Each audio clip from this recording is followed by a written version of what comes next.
Good evening, everybody. Good evening. The Special School District of St. Louis County's Governing Council, March 2nd, 2026 meeting is now called to order. We will now stand for the pledge of allegiance for all who are able. I pledge Allegiance to the flag of the United States of America and to the republic for which it stands, one nation, under God, indivisible, with liberty and justice for all.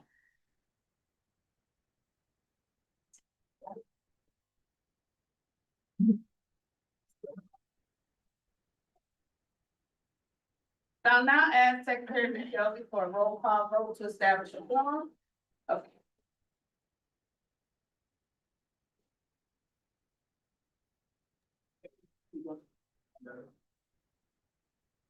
Captain, Here, number. Bayless, Here, Shannon Fuller.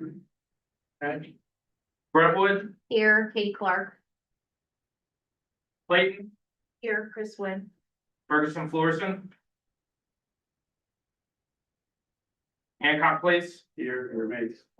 Hazelwood, Here, Betsy Rachel. Jennings. Here, Harold Austin. We have Kirkwood. Here, Lisa Neiman. Okay. Ladue, Here, Eashley. Limber, Here, Megan Vetter. Midwood, Richmond Heights, Here, Julie Francois. Melville, Patrick McKelvey, I'm present. Normandy, Here, Teresa Pearson. Parkway, Here, Debbie Hopper. Haddonville, Here, Mary Kay Campbell. Rittner, Here, Dr. Stacy Alvin Wilson. we have Riverview Gardens, Yes, Veronica Monrovia. Rockwood, Here, Carrie Bockert. U City, Here, KH. Valley Park, Here, Rebecca. Webster Groves. Here, Tara Shear. Perfect. We have a quorum with all in attendance but Ferguson, Florissant. So upon being present, we welcome all to this March Governing Council meeting. The first item on our agenda is approval of tonight's agenda. Is there a motion to approve the agenda? Motion to take place. Second, Brittner. Any discussion? All in favor? Opposed? Motion carries. Next we have approval of the minutes. Is there a motion, to approve the minutes from our previous meeting? Motion to approve, Mary Kay Campbell. Second, Carrie Bockert. Thank you. Any discussion? All in favor, say aye. Aye. Anyone opposed? Moving along. Next up, we have public comment. There are up to 15 minutes each meeting set aside to hear public comments. Each comment is limited to 3 minutes to address any item that is a legitimate part of the agenda of the Governing Council. Time limits are strictly observed and speakers are invited to the podium. Do we have any public comments? Yes, we have 4, Madam Chair. The first was asked to be read. Okay. This is from Julie Fontman. I wanted to please submit this email as part of the public comments portion of Monday's Governing Council meeting. Please see below. I wanted to take a moment to share my perspective regarding Dr. Macklin. My first interaction with Dr. Macklin was in 2023, while I was advocating for appropriate supports for my daughter, Olive. He was the first SSD administrator who truly listened to me and advocated alongside me. I will never forget that. In contrast, his predecessor never responded to a single email or phone call I made. When I learned Dr. Macklin was stepping into the role of superintendent, I felt hopeful. And for families raising medically complex children, a little hope goes a long way. In fact, we cling to it most days. In recent months, the challenges facing Dr. Macklin have been relentless. Significant funding pressures at both the federal and state levels, a nightmare budget situation inherited from prior leadership, and now a DOJ investigation. I don't know how he manages it all, but I do know that he continues to show up each day, committed to doing the work while maintaining contagious positivity. These challenges were not created by Dr. Macklin, but they have been placed squarely on his shoulders. You should be grateful to have a superintendent who demonstrates both integrity and has a backbone. Those qualities feel especially rare right now. There is no passing the buck, it stops with him. I have said before and I'll say it again, if Dr. Macklin is given the space and support to lead, I believe he can fix the problems within SSD. I have full confidence in his leadership and his commitment to doing the right things for our kids. Sincerely, Julie Cobb.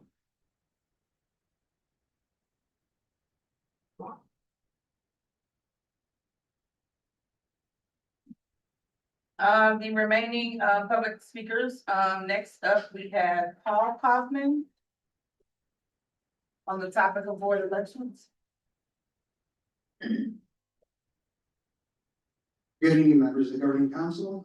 My name is Paul Kaufman. I'm a Crown Melville School District resident. I'm also an employee of the Special School District. The following details are a matter of public record as reported by KSEK News, Fox 2 News, the St. Louis Post-Dispatch, NPR, and a public statement from the State of Missouri Office of the Auditor. This comment is made in regard to a candidate seeking election this evening. During the 2016-17 school year, Hazelwood Central Activities Director John Picola reported concerns that thousands of dollars of cash were missing from student activity accounts for the school. He submitted his findings to district security in the office of the superintendent. Shortly thereafter, his supervising principal resigned her position in November 2016. Later, this former principal repaid a portion of the missing funds to the Hazelwood School District.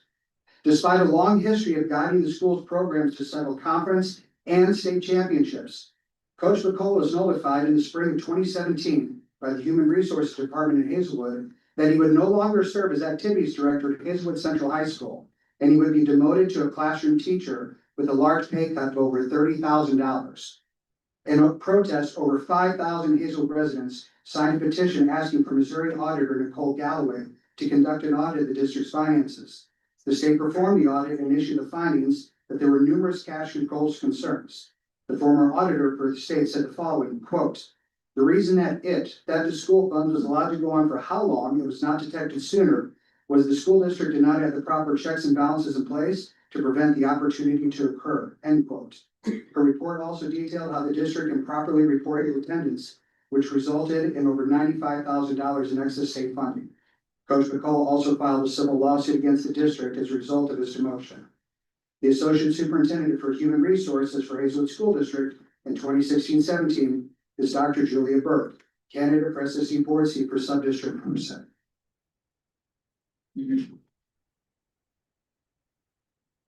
Next up for public comment, we have Tim Eby, and the topics of upcoming calendar dates of interest to the governing council. Hi, good evening. Thank you, Chairperson Lee and members of the Governing Council. I'm Tim Eby, the Executive Director of the Special Education Foundation. I appreciate the opportunity to share with you a little bit of an update as to what is happening with the foundation, as well as share with you an upcoming event that we have coming up that I looked at for all of you were sent. Our mission at the Special Education Foundation is to help students with disabilities in St. Louis County succeed in ways not funded by tax dollars. We empower students with disabilities by providing the tools and opportunities they need to succeed. Last year, the Special Education Foundation served nearly 7,800 students across St. Louis County, from early childhood special education programs through the vocational services program. We touched and helped students all across the spectrum, from north to south and all points in between. We awarded 69 classroom innovation grants to SSD educators, enabling teachers to find student projects and fund student projects without using personal resources. In 2025, we initiated 2 new programs: the Mobility Project, a partnership with SSD that provided power wheelchairs to students at schools across St. Louis County for students with complex physical disabilities. And also our Junior Leaders Academy, where we're currently taking applications, will be launching next school year, the 2026-27 school year. This is a brand new program that will provide leadership training and experiences for middle school students that receive SSD services throughout St. Louis County, complementing our longstanding Fred Side Leadership Academy that is there for high school students. I have given, left with you a copy of our annual report, which offers, additional details and highlights on our impact of students, families, and educators in the SSD community.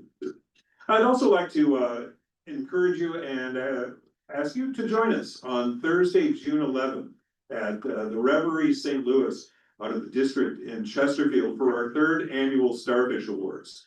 We will recognize and celebrate unsung heroes in the SSD community who make a difference in the lives of students in St. Louis County. This year, we will honor educators from Jennings, Rockwood, Webster Groves, Parkway, Ladue Early Childhood Center, Ferguson Florissant, Hancock Place, and Ackerman School within the SSD schools. We'll also have 3 community awards. One of those will go to a former Rittner administrator, Lori Williams. Our award recipients were nominated by peers, parents, and administrators for their significant impact on students and families within the special school district, and we hope you'll join us on June 11th for that date. Again, thank you for all you do for our students and educators. Thank you. Next up, we have Dr. Stacy Wilson. Let's keep it short. I saw what the agenda looked like. We have quite a bit. I have 2 things. One is sad. One, my brother passed away last Monday. He was one of the charter members of the governing council. He was actually on the Rittner School Board for over 24 years. And so he was very instrumental. His son had an IEP. And so he really felt that it was so important for each of the districts to be able to have a representative here and actually discuss what we discussed here. Because it really does help. It's that collaborative effort between school districts within the county and SSD. The other thing I wanted to present is actually happy news.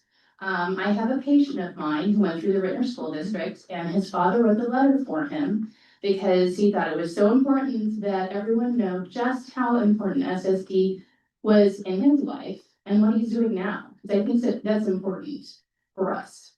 So Daryl wrote, our son Thomas has been through the Rittner School District through SSD. He has Down syndrome. He attended Rittner schools from early childhood through graduation in 2020. He benefited from OT, PT, and speech services. After graduation, SSD continued their support through vocational skills programs. The program helped Thomas set goals to prepare him for employment of interest throughout his early childhood years through age 21.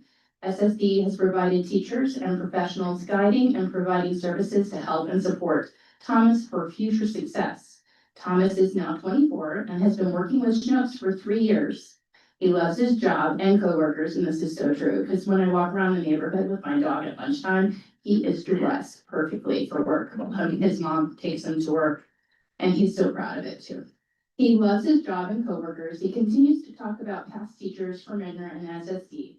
Without SSD, students lack the support needed to be their best version. And in all honesty, when he came in, I had to clean his teeth, and we were talking, and I happened to mention about going back to school. He misses school so bad, but he wants to go back. So that tells you just how wonderful his experience with SSD in our schools is. And that's just one instance. So keep that in mind. Thank you. Thank you. Thank you. Next up on our agenda is our PAC updates. I now invite Crystal Lake, PAC President, to provide the council with PAC updates. Thank you so much. Thank you, Governing Council. Do you want to move in? Thank you for the opportunity to speak today. I do want to make it. I know there's been a lot going on, and we do have a great package at the time. But I want to make sure that I'm clear that this conversation is not about conflict, it's about alignment. Specifically alignment with the statutory intent behind PAC and how restoring that structure benefits students, families, and ultimately the SSD. PAC was established, if you want to go to the next one, PAC was established not as a. Sorry. Okay. Thanks. Not as a social club or event programming or department of the SSD. It was created to operate independently with required district support as a governance consultation body, similar to what you do, but from the perspective of parents. Independence is structural, it is not adversarial. Over time, as happens in many government systems, there has been drift. The focus has shifted towards event-based engagement and informational type programming. Those activities have value, but they are not substitutes for the structured governance consultation that was required from PAC for the SSD. That shift diluted the independent oversight function and it's reduced systematic pattern review. Now, this is not about fault. Drift happens in almost every system. I am an organizational psychology practitioner and I see it every day in organizations throughout the world. But it is about recalibration. When structures drift, consequences are rarely neutral, and we can see within the SSD that they are not neutral here. We cannot ignore multi-decade increases in legal fees, and I am not asserting simple causation. I am noting correlation. When transparency narrows, when escalation pathways are unclear, when people feel they lack representation, and early pattern recognition weakens, disputes formalize, and we've seen that. PAC was designed to intercept that progression early. Accountability does not create adversarial environments, but opaqueness does.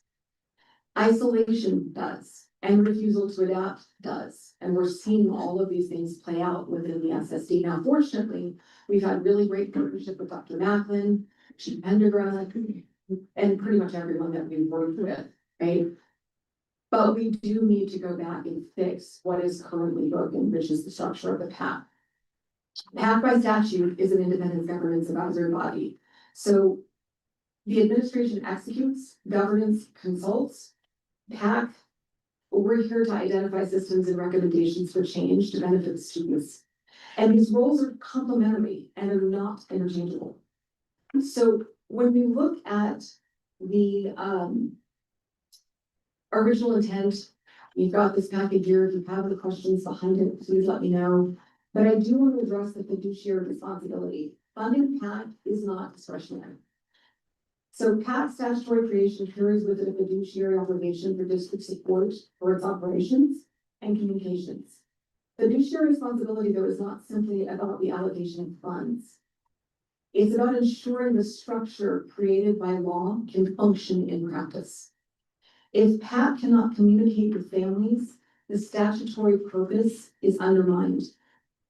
And I've been talking with you guys a couple of times now, this year and last, about communication problems. So that's one thing that I'm not going to say we have resolved tonight, but that will be working between now and June to present you with a functional plan to be able to communicate within each district moving forward, because it is so very important. Communication is not passive. It doesn't occur simply because a meeting is scheduled or put on a website. It requires planning, coordination, data integrity, and intentional amplification across the SSD and partner districts. Engagement is something that is engineered. So moving forward, there will be new actions required on behalf of both the SSD and partner districts to ensure PAC communications reach every single family served by the SSD. Every family has to know that PAC exists, who their representative is, or if there is not one, and really how to engage. Now, I want to say something really clearly. If a PAC meeting has low attendance, the answer is not doing a PAC. What I would hope is that it is viewed not as parental disengagement, but as a shared communication failure and an opportunity for improvement. Low turnout is a systems metric, right? It's a sign of systemic functionality or not. Shared governance requires shared communication and accountability. Now, the structure benefits the SSD. PAC is not a risk to the SSD, it's an asset. Through PAC, SSD has the ability to disseminate information with trusted parent-to-parent systems. And that's really important. Think about everything going on right now. Parents trust parents. So really, when PAC is functioning the way it's supposed to, SSD has an opportunity to trade on, to lend, to support, but also PAC has the ability to trade on and lend and support the trust that we garner from parents to the SSD.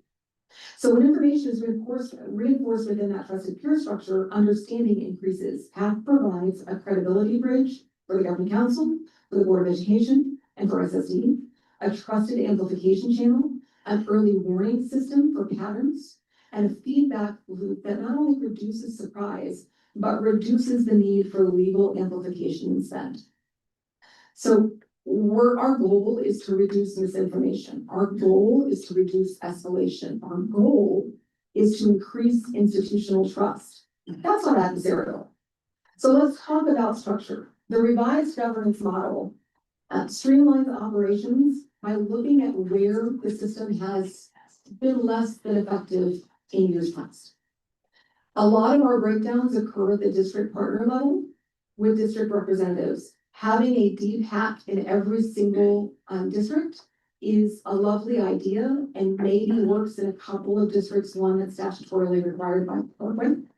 But for the most part, it's a big lift that's really shown to be too much. So what we're looking at doing is creating a unified body across all partner districts with one PAC that has a district representative within each PAC that has a different function, not to create PPACs with sub meetings and all kinds of other obligations that come with having communities, but to be a point of contact for every family within that district to be able to say, I'm having an issue, I need help. Is this right? And sometimes they'll be able to hear, yeah, it's absolutely right. And sometimes they'll be able to hear, no, we're probably gonna get you some help. And that might be through FACE, it might be through other advocacy, but this is the point of contact for each district, someone from the district for the district, that then reports up into the executive leadership team. My hope in working with Dr. Macklin and the SSD over the next couple months is that we will be able to present you in June with a system that shows these representatives will receive structured training in SSD policies, restraint procedures, advocacy boundaries, escalation pathways, and connection to FACE for resource navigation and also other community entities. This ensures informed, constructive engagement in the way the PAC was originally intended. We focus on patterns, not individual IDEA adjudication. That is not our lane. The executive leadership team will work with the governing council and the Board of Education to elevate systemic themes that arise from the districts and to be able to make recommendations on what we see as pathways forward so that we can address systemic issues that occur within the SSD. The goals are clear. We're here to reduce safety issues, legal escalation, strengthen early awareness, and improve student outcomes. And you hear me say that over and over again because that's what we're here for. Not individual case investigation, but overall systemic trends. Finally, I am proposing that the executive leadership term be extended to 2 years with a maximum of 2 consecutive terms. It is not because I love you all so dearly and want to be here forever, obviously, to your phrase, but it's because it takes months to become fluent in policy, district dynamics, and governance procedure. So by the time leaders are fully effective, their term here is nearly complete.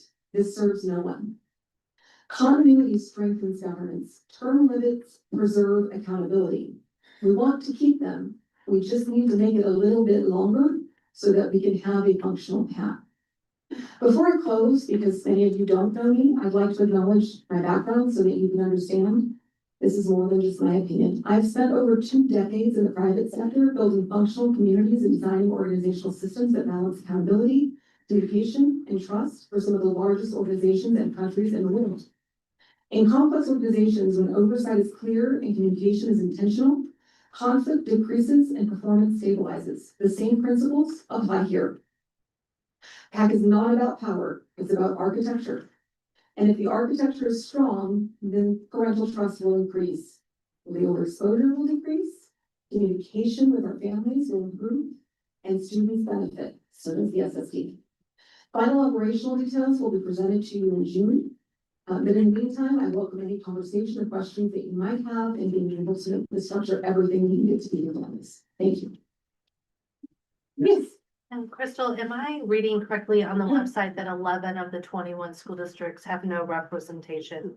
That is a low number. Right now, I believe we have three PAC representatives. So what is going to be the approach to get those positions filled? Are you gonna share that in June, or is that something that we can help you? We can, yes, we can actually have that, but part of the reason I needed to present this tonight was because we do want to have elections in May. To be able to do that, we will go through the new rules.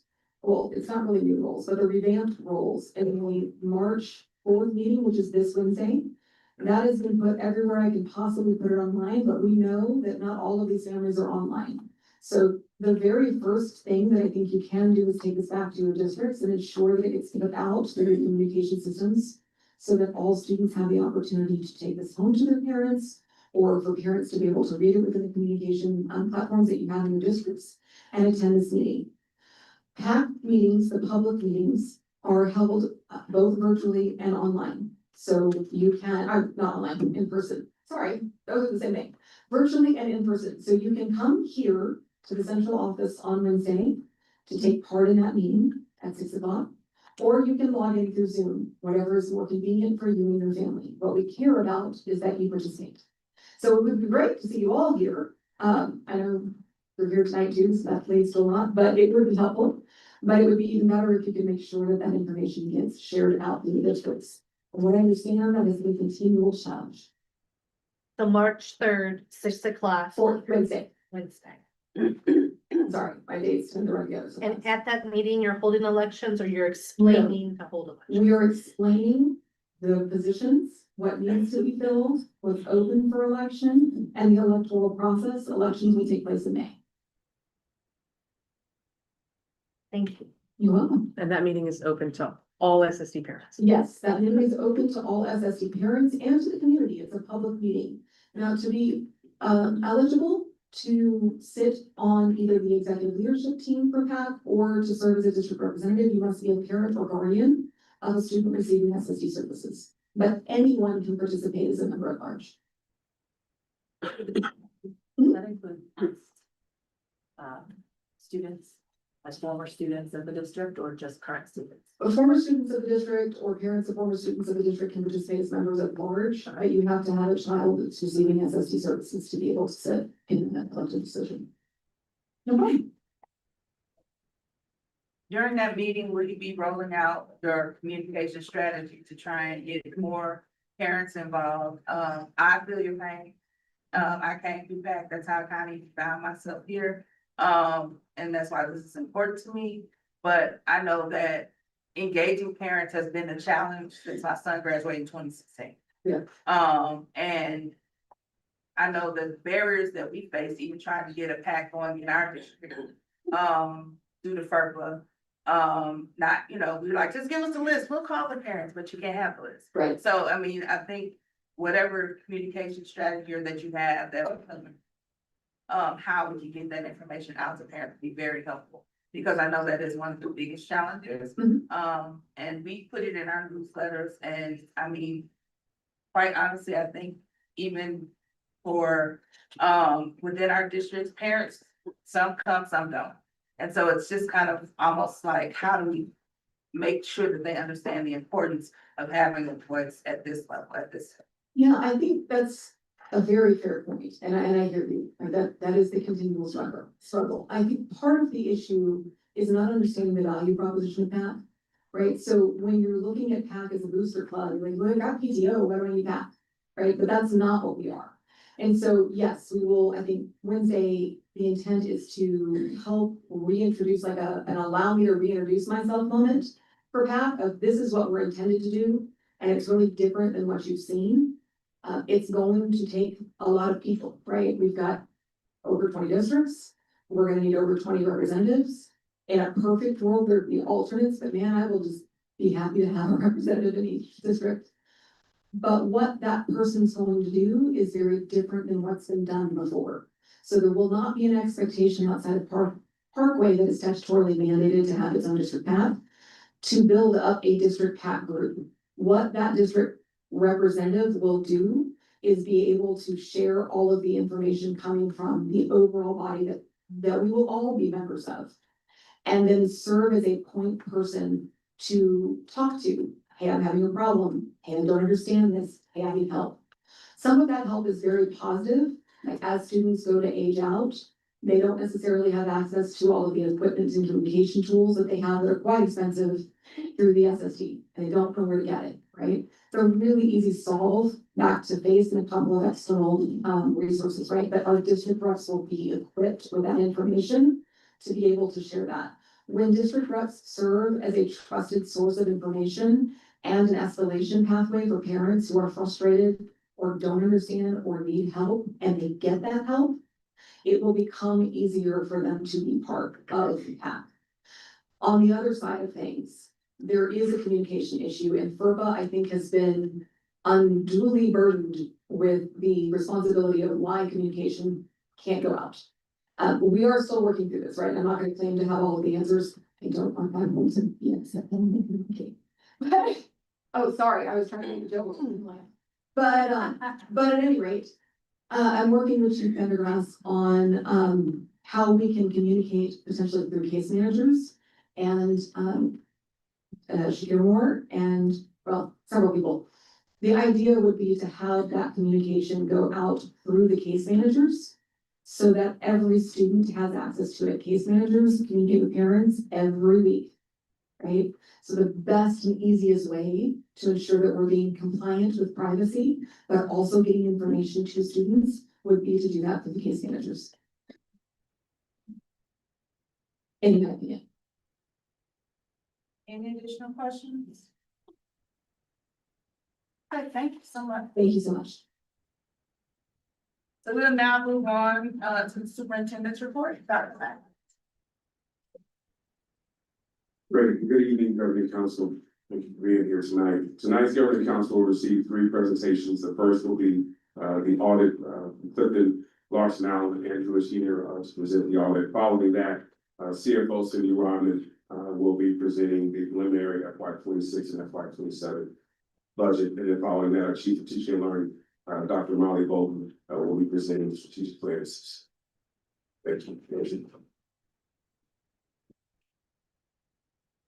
So Dr. Macklin asked me to make sure I start off by giving you the results of the audit. So the results of the audit, she has a clean audit opinion, we do not have any findings. So the scope of our audit work is a financial statement audit. We also do work over a single audit. Cindy Ryman, who is the CFO, is a strong veteran of school district financial accounting reporting. So you guys do have strong leadership behind you. I'm not going to go through the details of this presentation. I'm going to keep it pretty quick unless you guys have specific questions you would like for me to go over. I presented the results of this to the Board of Education and to the Finance Committee in December. You know, the one thing that I'll point out to you guys is, as you think about financial health of the district, it's really important to pay attention to what your fund balance is.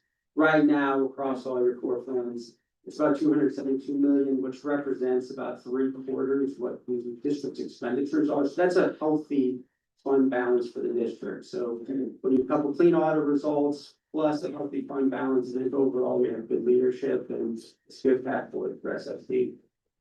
Does anybody have any questions for me? No questions? All right, thank you.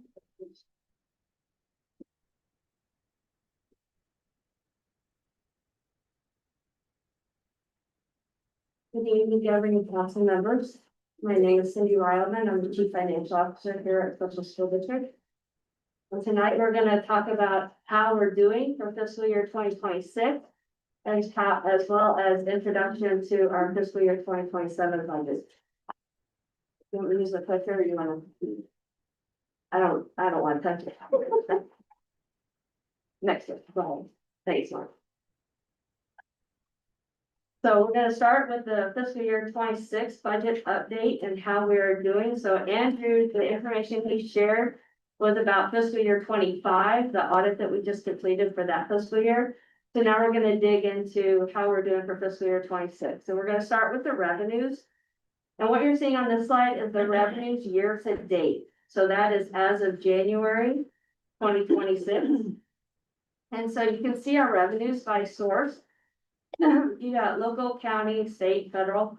You have 4 years of actuals, right? So those are actuals based on the audit and the ASVR as reported. And then you're gonna see in the salmon peach, we disagree on color sometimes, but in that next column, it's the preliminary budget. And that is the preliminary budget that was approved by the Board of Education in May and the Governing Council in June. The next column, the yellow column, represents the adjusted budget. And what this represents is the budget for revenues with the budget adjustments or budget amendments that have been approved by the Board of Education and Governing Council so far. So this column has not been updated for what went to the board last week, or what's going to you guys tonight. However, that column will be updated after the activities of tonight. And then what I want to draw your attention to are the blue columns. So we wanted to include this because this is how we're doing year to date regarding revenues.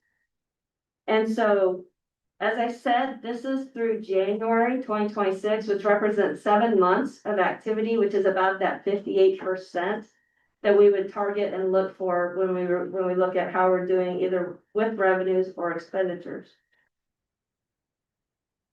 Some of the percentages are lower than that because of some of the challenges or timing. So some of the local challenges we struggled with included receipts from the St. Louis County government regarding our property taxes. So a lot of your CFOs in December saw a lot less property taxes coming in during that month as we have in prior years.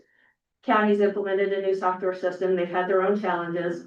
So we're playing a little bit of catch up with our revenues and our property taxes. In addition, SSD was hit with a $3.4 million approximately senior property tax credit amount. So those are some of the things we're dealing with on the local level, in addition to some challenges with protested taxes.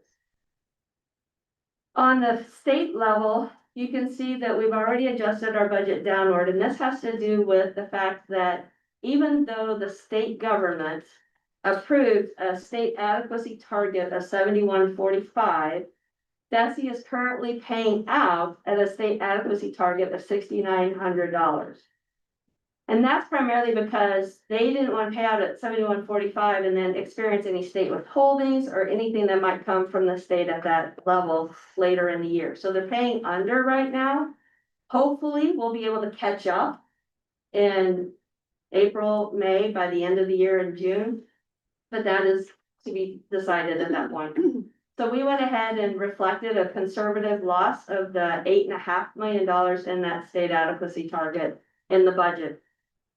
In addition, DESE also, as districts turn in their core data information and report students and attendance and all that stuff, DESE goes back and recalculates the prior year.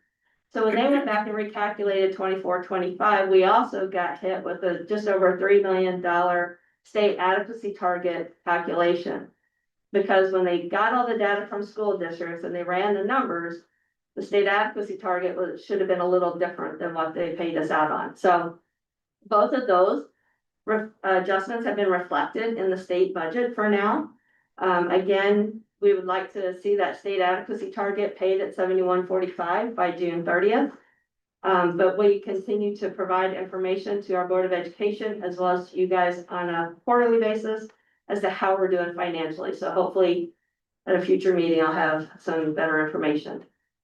The other column, which is a little dragging, so we bill out for phase 2 and Prop C billings, and so we've had some shift in responsibilities in our department. So we're getting that back on track and back up to date, and so some of the partner districts will start receiving some of those phase 2 and Proposition C billings in that other category. Next slide. The next slide is expenditures year to date. So again, expenditures through that January 2026 timeframe.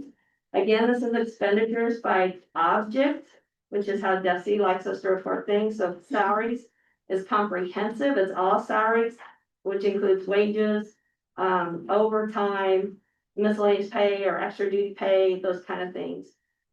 And then you've got benefits and purchase services.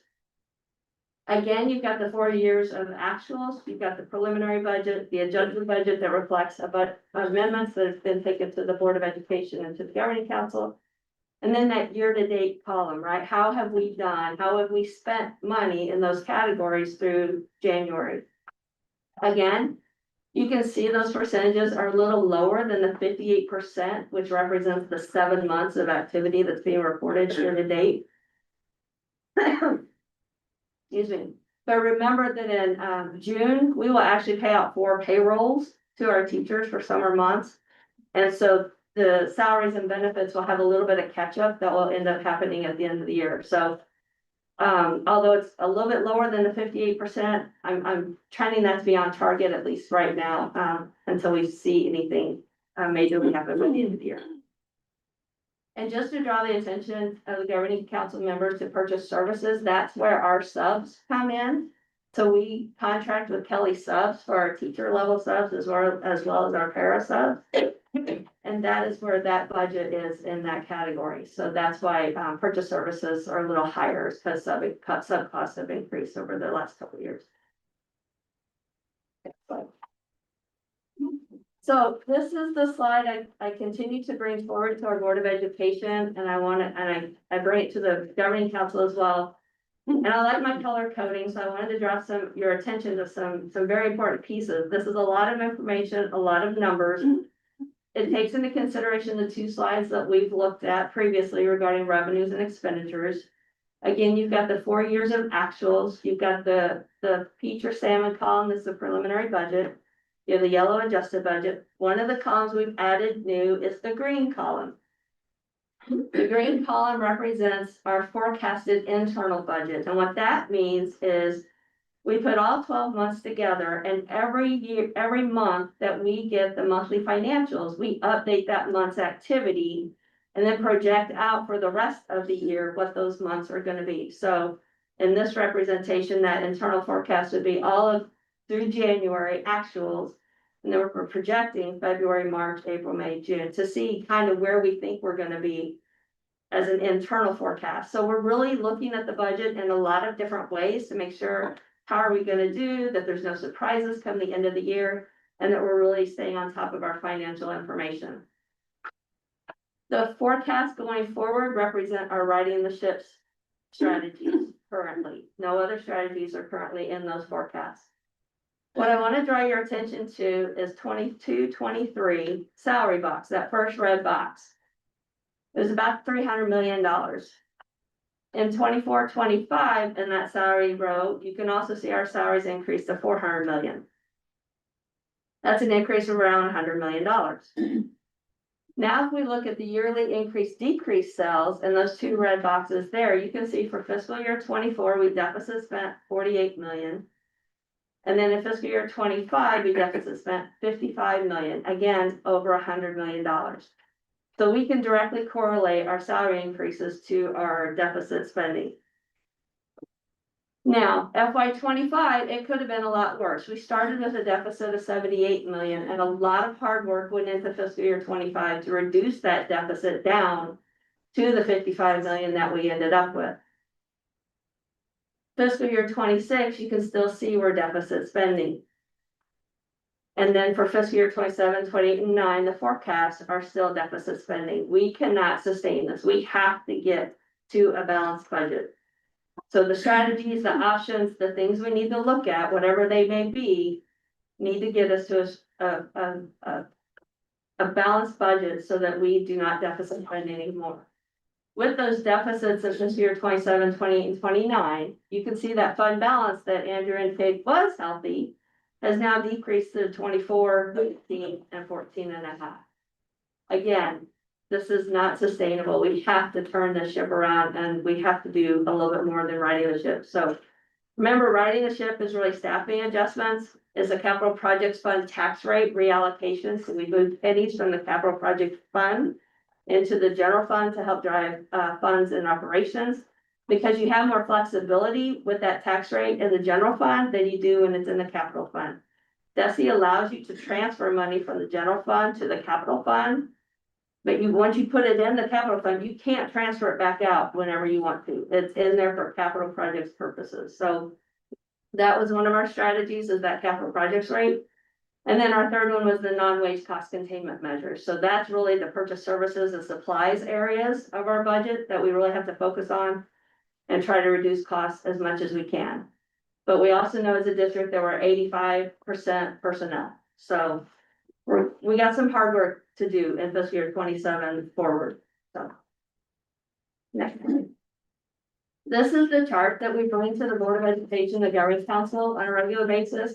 What we've added is the green line, that is our target fund balance, so that's that 35%.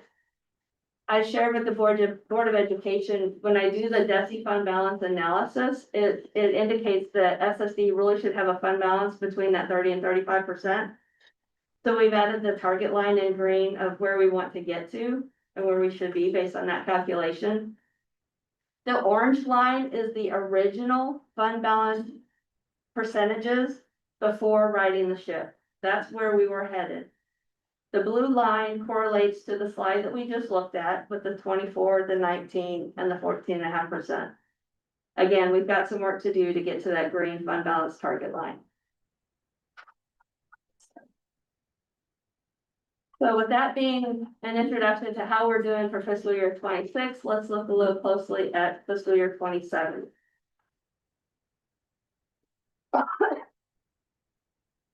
So this is our budget calendar. You can see that in February, we took our presentation to the Board of Education. And in March, we're bringing the first draft technically to the Governing Council, and then we'll bring it back to the board and to the Governing Council for final approval in June.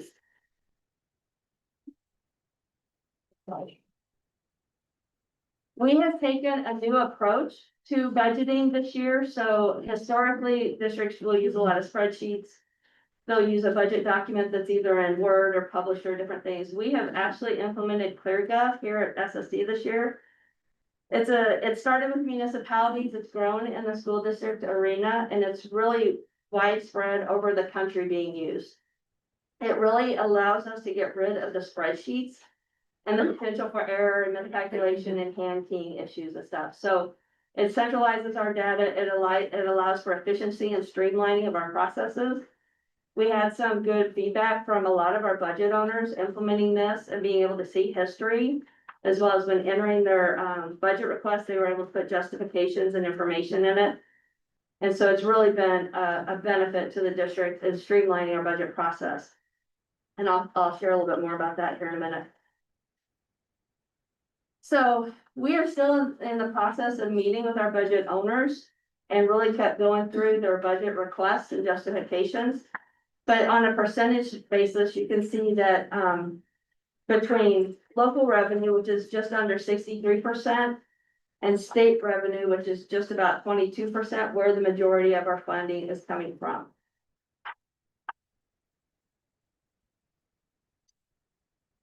In addition, on the expenditure side, you can see where a lot of our expenditures are coming from the salaries and benefits. And we have a pie of non-certified salaries and a pie for certified salaries. So as we continue to finalize our expenditure report and meetings with our budget owners, as well as finalize negotiations, we're putting all this information together based on, again, the best information we know at this time.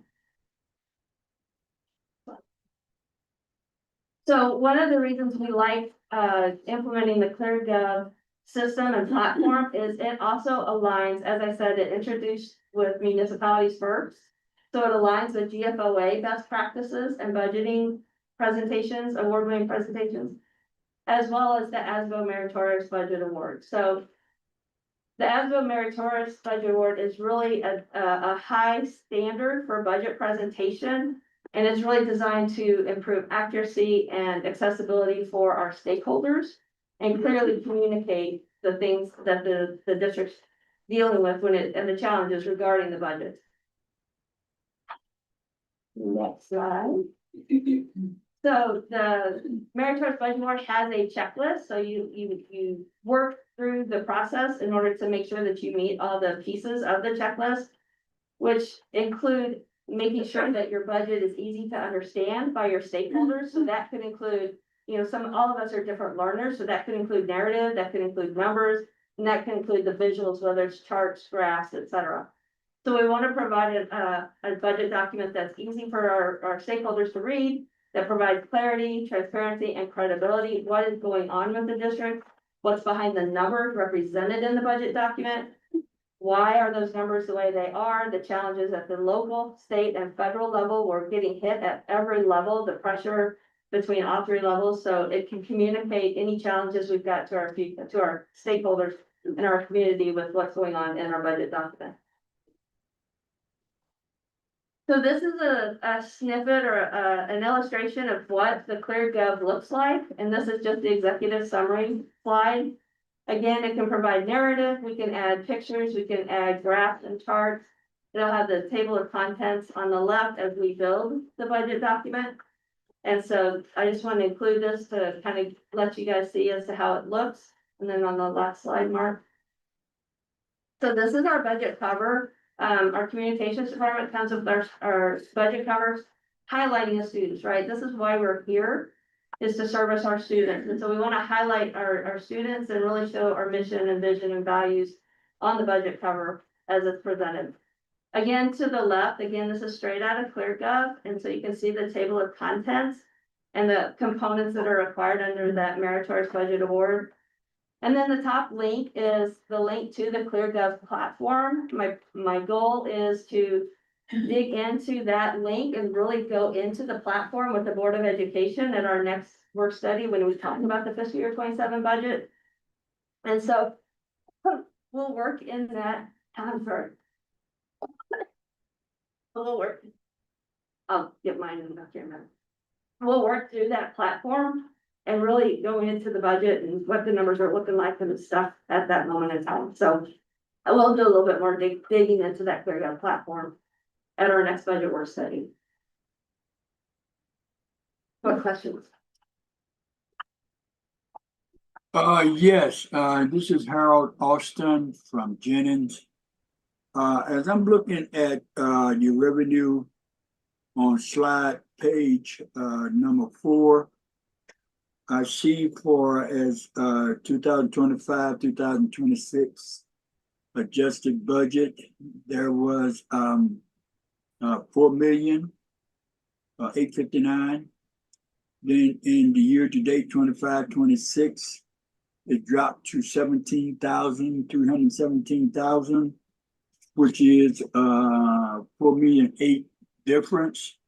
Is that due to the seniors personal property not paying their personal property in the county? Because that is a great deficit. Mr. Austin, can you repeat that question for Cindy?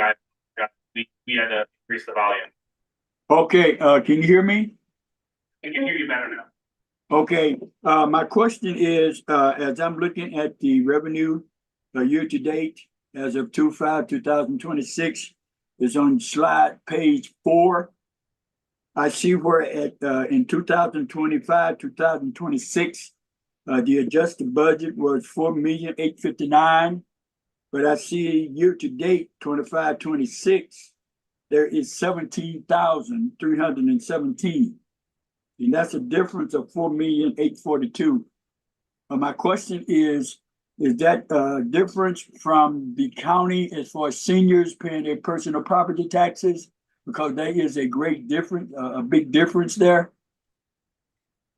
So the difference in the county revenue has to do with the state assessed road and utility money. So the senior property tax freeze is represented in local revenue because it is a current tax payment. In the county, it's primarily either state fines and forfeitures or state assessed road and utility money. And that's a timing thing. So mostly the state assessed road and utility money in St. Louis County either comes in, I think we've got it like either late February or early this week.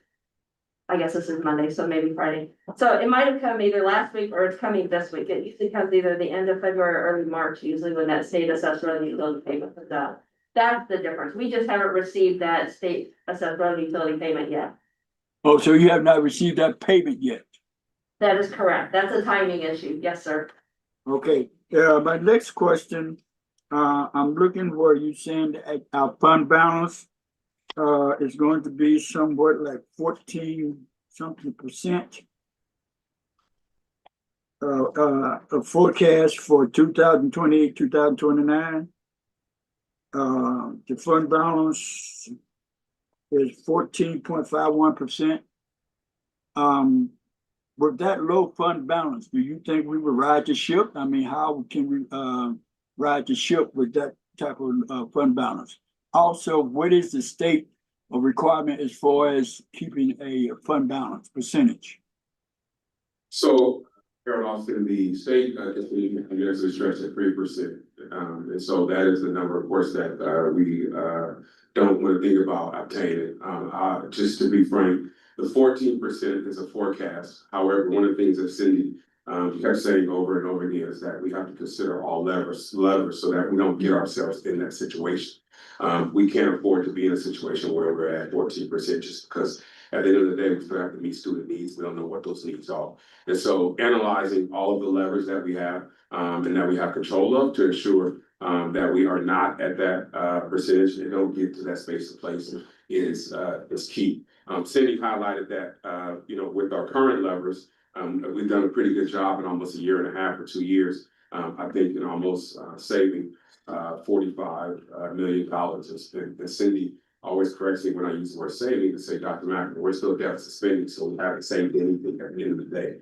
And so we have done a great job of targeting some of those areas. But at the end of the day, we just need to ensure that we are in a space and place where we are no longer deficit spending. And so one of the questions that was submitted, and I'll just address it from the Governing Council, is Dr. Macklin, what about a tax levy? Well, I will tell you that I am very cognizant that a tax levy doesn't just impact one community, but because we serve 510 square miles, it impacts everything. And at the end of the day, if we go for a ballot initiative and are successful, we're back in the same place that we are now. So we need to do some work in our areas to ensure that we are where we need to be. I don't believe in asking anyone for anything until we have done what we need to do and all of our levers to make sure all of our measures are in place on where we need to be. Okay, thank you. Thank you. So we have 2 questions, Patrick and then. So there are 2 questions together. When is the next negotiation period? I know you have a lot of different groups that you negotiate with. When is that next negotiation period? Now, Okay. So with that in mind, I saw that you forecasted about a $20 million decrease in salaries from 24-25 to 26-27, and an additional $5 million to 27-28. So obviously negotiations haven't wrapped yet. It would be inappropriate for me to ask about that now. That's a different process. But how were you able to remove that amount of salaries? And then does that take into account that there will be a potential change in salaries? So as I indicated, the forecasts represent our riding the ship strategies. And so we have various staffing allocations that we're doing, the TLA and some of those measures and strategies that we're implementing. And so those strategies are what's represented in the salary changes for the future. correct. So Cindy is clear that we don't know what will happen with negotiations, collective bargaining at this point. And so those changes have already been implemented as just what we can do in the organization. You're going to hear Dr. Bolton come here and provide update on the CSIP. So one of the things is that we did look at reallocating instructional coaches back to the classroom to strengthen the role of teachers. And so some of those pieces coordinate that $5 million. So is there a potential that that number changes between now and June? So I typically do not include salary percentages for increases based on negotiation or anything, because then it's like it's predetermined. I understand. So yes, things could change depending on what happens with negotiation. Okay, that's all. I just wanted to see if there was gonna be any movement between now and June, because negotiations will change that figure. I'll send Dr. Macklin, I'll send you another email. I have a question about it's not appropriate for this time. I had asked another Board of Education member, I know we all have very busy schedules here. You of course have the SSD Board of Education meetings. We have our home district meetings, and then we all have the GC. is there any potential for a joint Board of Education and Governing Council budget meeting prior to that June date? Just so we can get extra comfortable with it and all of us in the same room at the same time. I don't want to speak for the Board of Education, but I would say that if you guys recall, 2 years ago, we held a special GC and Board of Education retreat. And we did that just to ensure that individuals had all the knowledge and all the information that they needed before the June session. So I'm sure that is always a possibility. Okay, thank you. Carrie. So on page 5, you mentioned that the increase for purchase services was because of sub increases. $9 million seems like a lot of money to increase for subs. Is that to fill positions that were vacant with substitutes? Is this substitutes that were covering for teachers that were out?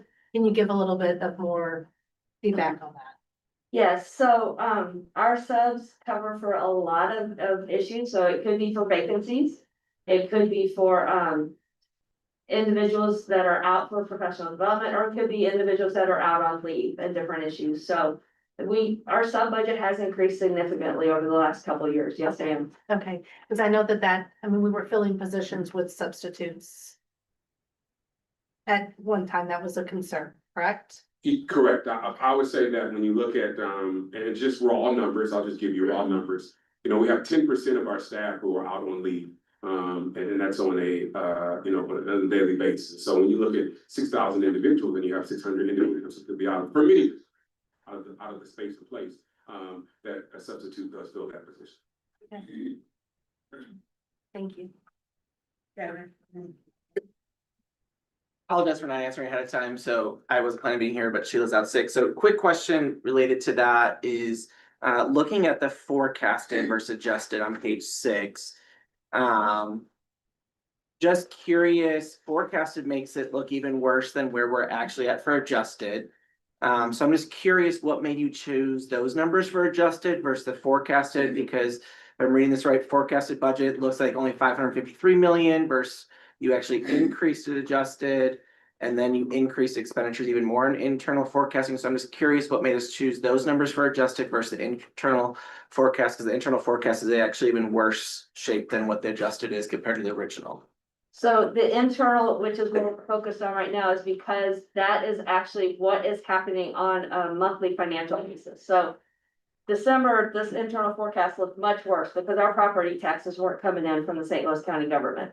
January is picked up, and we hope by the end of February with some additional property tax payments protested. We got our January settlement just last week. We're hoping that the numbers will be better on the internal, but the internal is really the worst case scenario because that's where we're living right now, whether revenues haven't come in yet, timing issues, or delay of revenues from the county.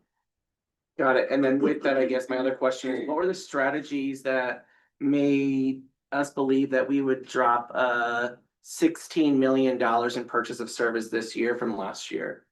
So that was a tentative understanding that because of some of the staffing changes that we made, we would gain some on the sub side and everything, and that hasn't proven to be the case yet. 60 million seems a lot to say from subs, but and then Well, keep in mind that there's also legal fees, audit fees, other professional technical services. There's a whole myriad of 6,300 object codes that are included there. Subs is just the biggest driver, besides contracted transportation. That's also in there too. got it. One last question with that. With the salaries increasing, I'm just trying to follow along. So salaries are still projected to increase from what was budgeted, but we're also using more subs. So if we're not using, if we have vacant positions that aren't being filled and we're filling in with subs now, how is salaries also increasing and subs increasing more than the budgeted amount? So salary increases, there were already negotiated increases from the prior joint resolution language. So those were already included. I'm saying it's almost $2 million more from your budgeted versus adjusted is almost 2 million more than what was planned. So if there's vacant positions we're filling with subs, you're saying purchase of services increased to fill vacant positions.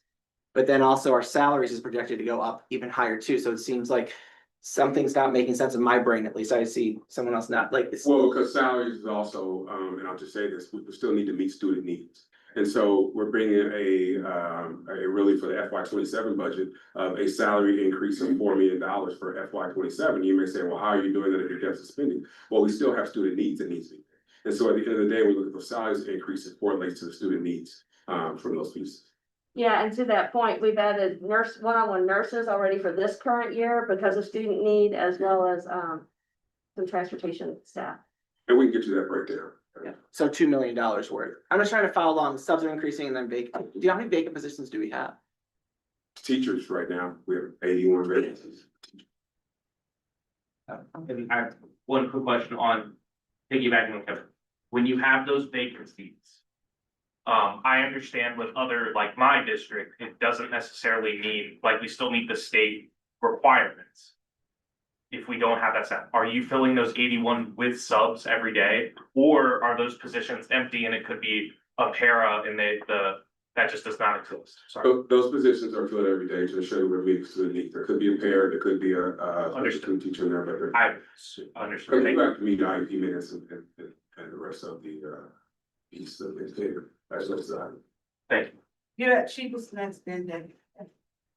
In December, you spoke to us about the budgetary task force, and I was wondering if we could get an update on how you will be utilizing that in this process of just trying to right the ship and more of the purpose of it. Sure, the budgetary task force has been very, very formal under the lead of Dr. Grigsby, and so they have provided now in 3 meetings, they have provided a number of recommendations that it looks like as it looks to just analyzing and really bringing the lens for the community and also the partner school district and also individuals who are individual stakeholders in our district. So we can provide you with that, what those particulars are here, but they provided a number of different strategies and just thoughts as it relates to one of the things that they talked about is just outside vendors. How many vendors do you bring in to do professional development? What does that look like here? So just analyze those pieces.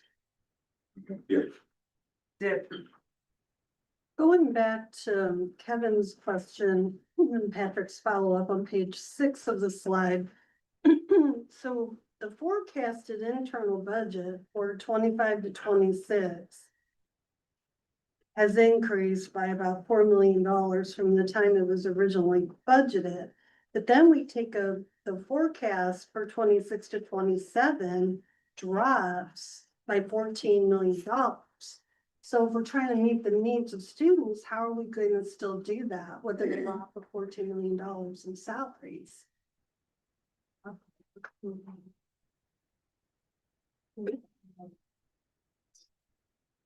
Where do you see the drop of 14 million? So on page 6. Yep. The green column. Yep. Oh, I'm sorry. Yeah, expenditure salaries are 396,102,486.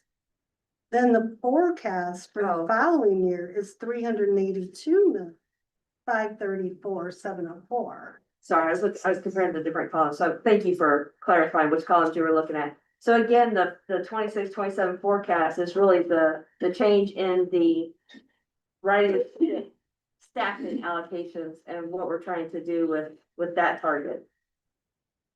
The writing the see if I remember, was this on the staffing, writing the shift staffing each year. Yeah, so that's $9.8. that's forecasted 9.8 million, what that would be for a decrease each year. And again, remember the forecast is there, but unfortunately, always the forecast doesn't hold true because we're still meeting the needs. So it would seem that given our experience currently of how these things go up over time within the year, that we can expect that number to go up throughout that particular year when we're in that particular year.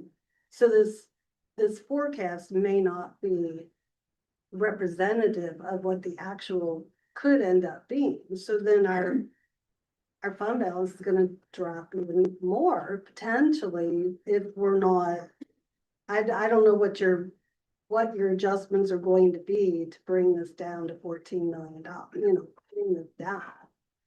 So, so remember that we're also in the middle of fiscal year 27, so we're building that. We're evaluating staffing, what we can and can't do. We're still meeting with budget owners about reductions where they can. Some might be in this pay that could be up in that area. I don't know the dollar amount, so I'm not gonna say anything toward that. But I do know that our budget owners, a lot of our chiefs and everybody who we've met with so far has really taken a hard approach to their budget. Especially on the purchase services and supplies area, so we're still building it, and of course, this forecasting column will change as we really fine tune and really get a sense as to what the budget is looking like based on the other work that we're doing. One of the things I don't know that we have a good handle on is what does the staffing look like in the partnership schools versus the SSD schools, so New Honor, you know, all the various different can we somehow get some sort of information on how that changes so that when we say that there's staffing changes, is that going to be to the partnership districts or is that going to be to the SSD schools themselves? Yeah, we provide that information. Okay, that would be helpful. Yeah. Thank you. And when you, again, follow up on her question, when you list salaries, that's all salaries for SSD, not just student facing position. Right, it's miscellaneous pay, it's overtime, it's every component of salaries. So the cut could be from could be you cutting some non-student facing. That's our goal. To right this ship. Well, and I'm telling you, the $8 million that's set aside for each year are non-student facing positions. Right,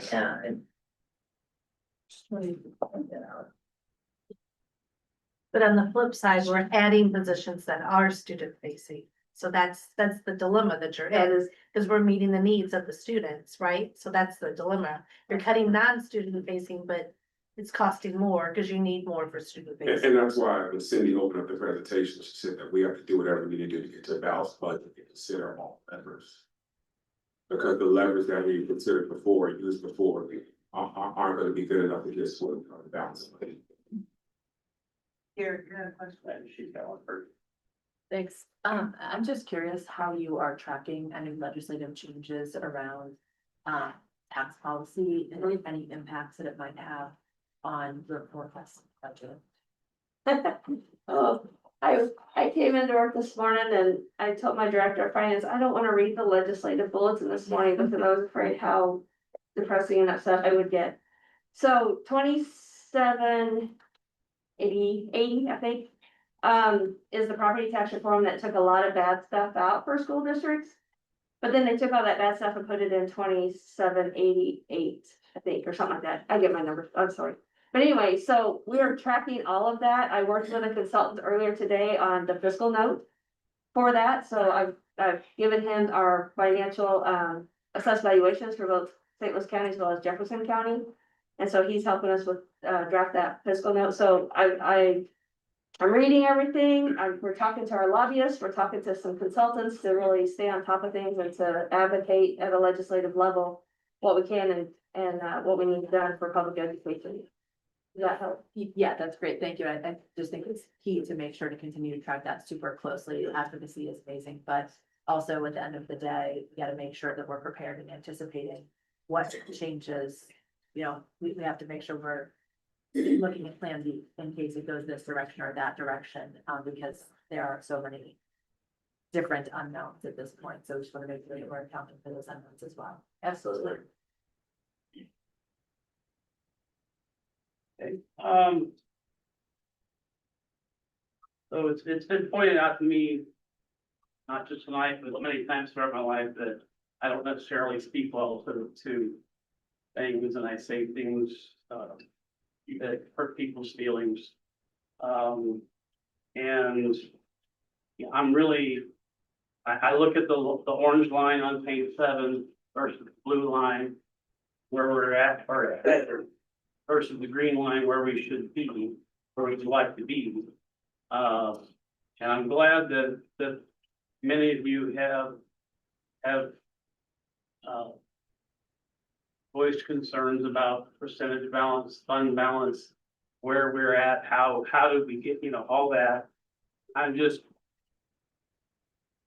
I'm still befuddled by the fact that we all had the same information 3 years ago.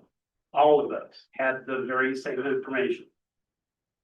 And although maybe I didn't articulate it the best way possible, my facts have held true from when I first mentioned this issue to this counter, that this is what was gonna happen.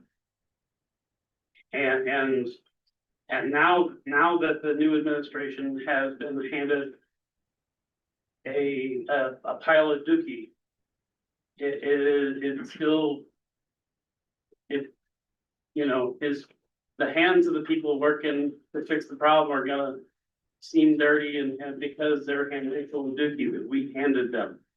We created this mess.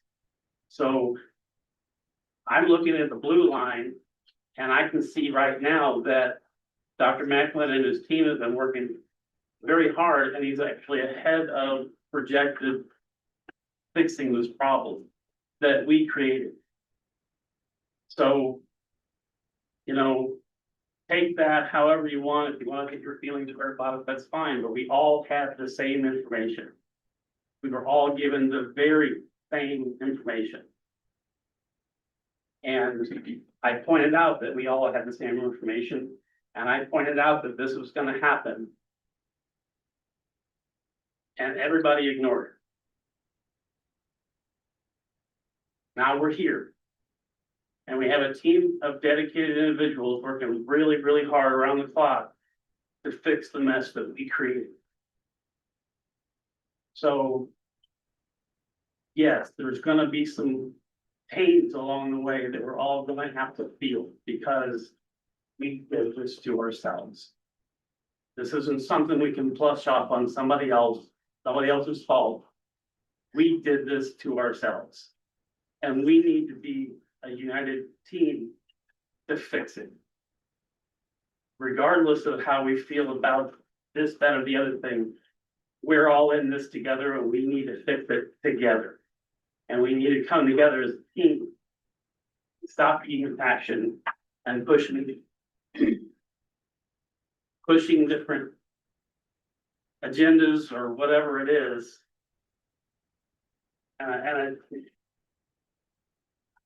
We're in it together, guys. We all did this, but this is something we all created, so we all need to fix it.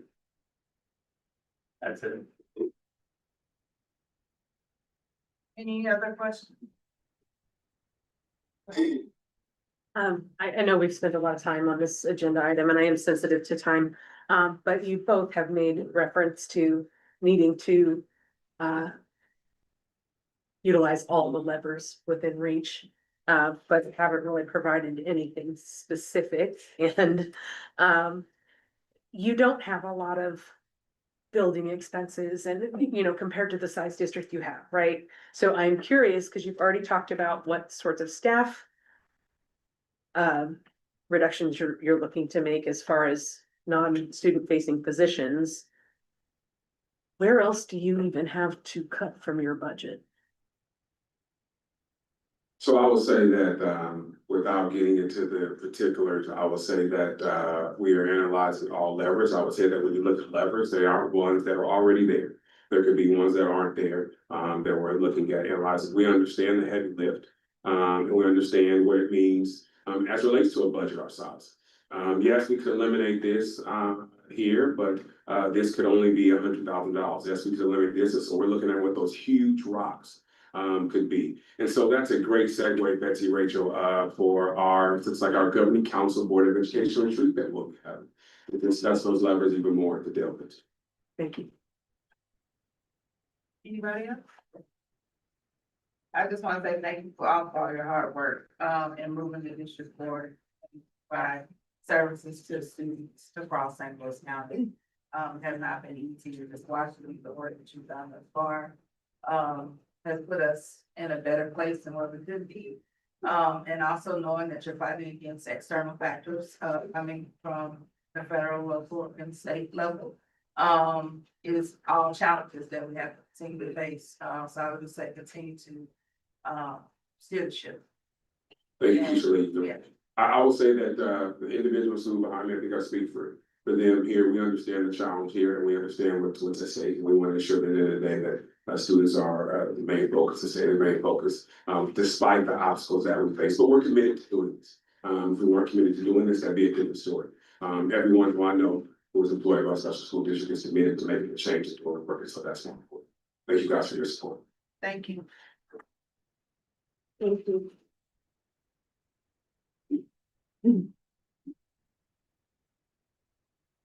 Next up is Dr. Bowles. Oh, yes. Dr. Bowles, next up, Dr. Bowles with the CCIP strategic. Thank you, Dr. Good evening, Board of Governors. My name is Molly Bolton, and I am the Chief of Teaching, Learning, and Accountability. And tonight I will be presenting the second quarter update for our strategic and CSIP plan.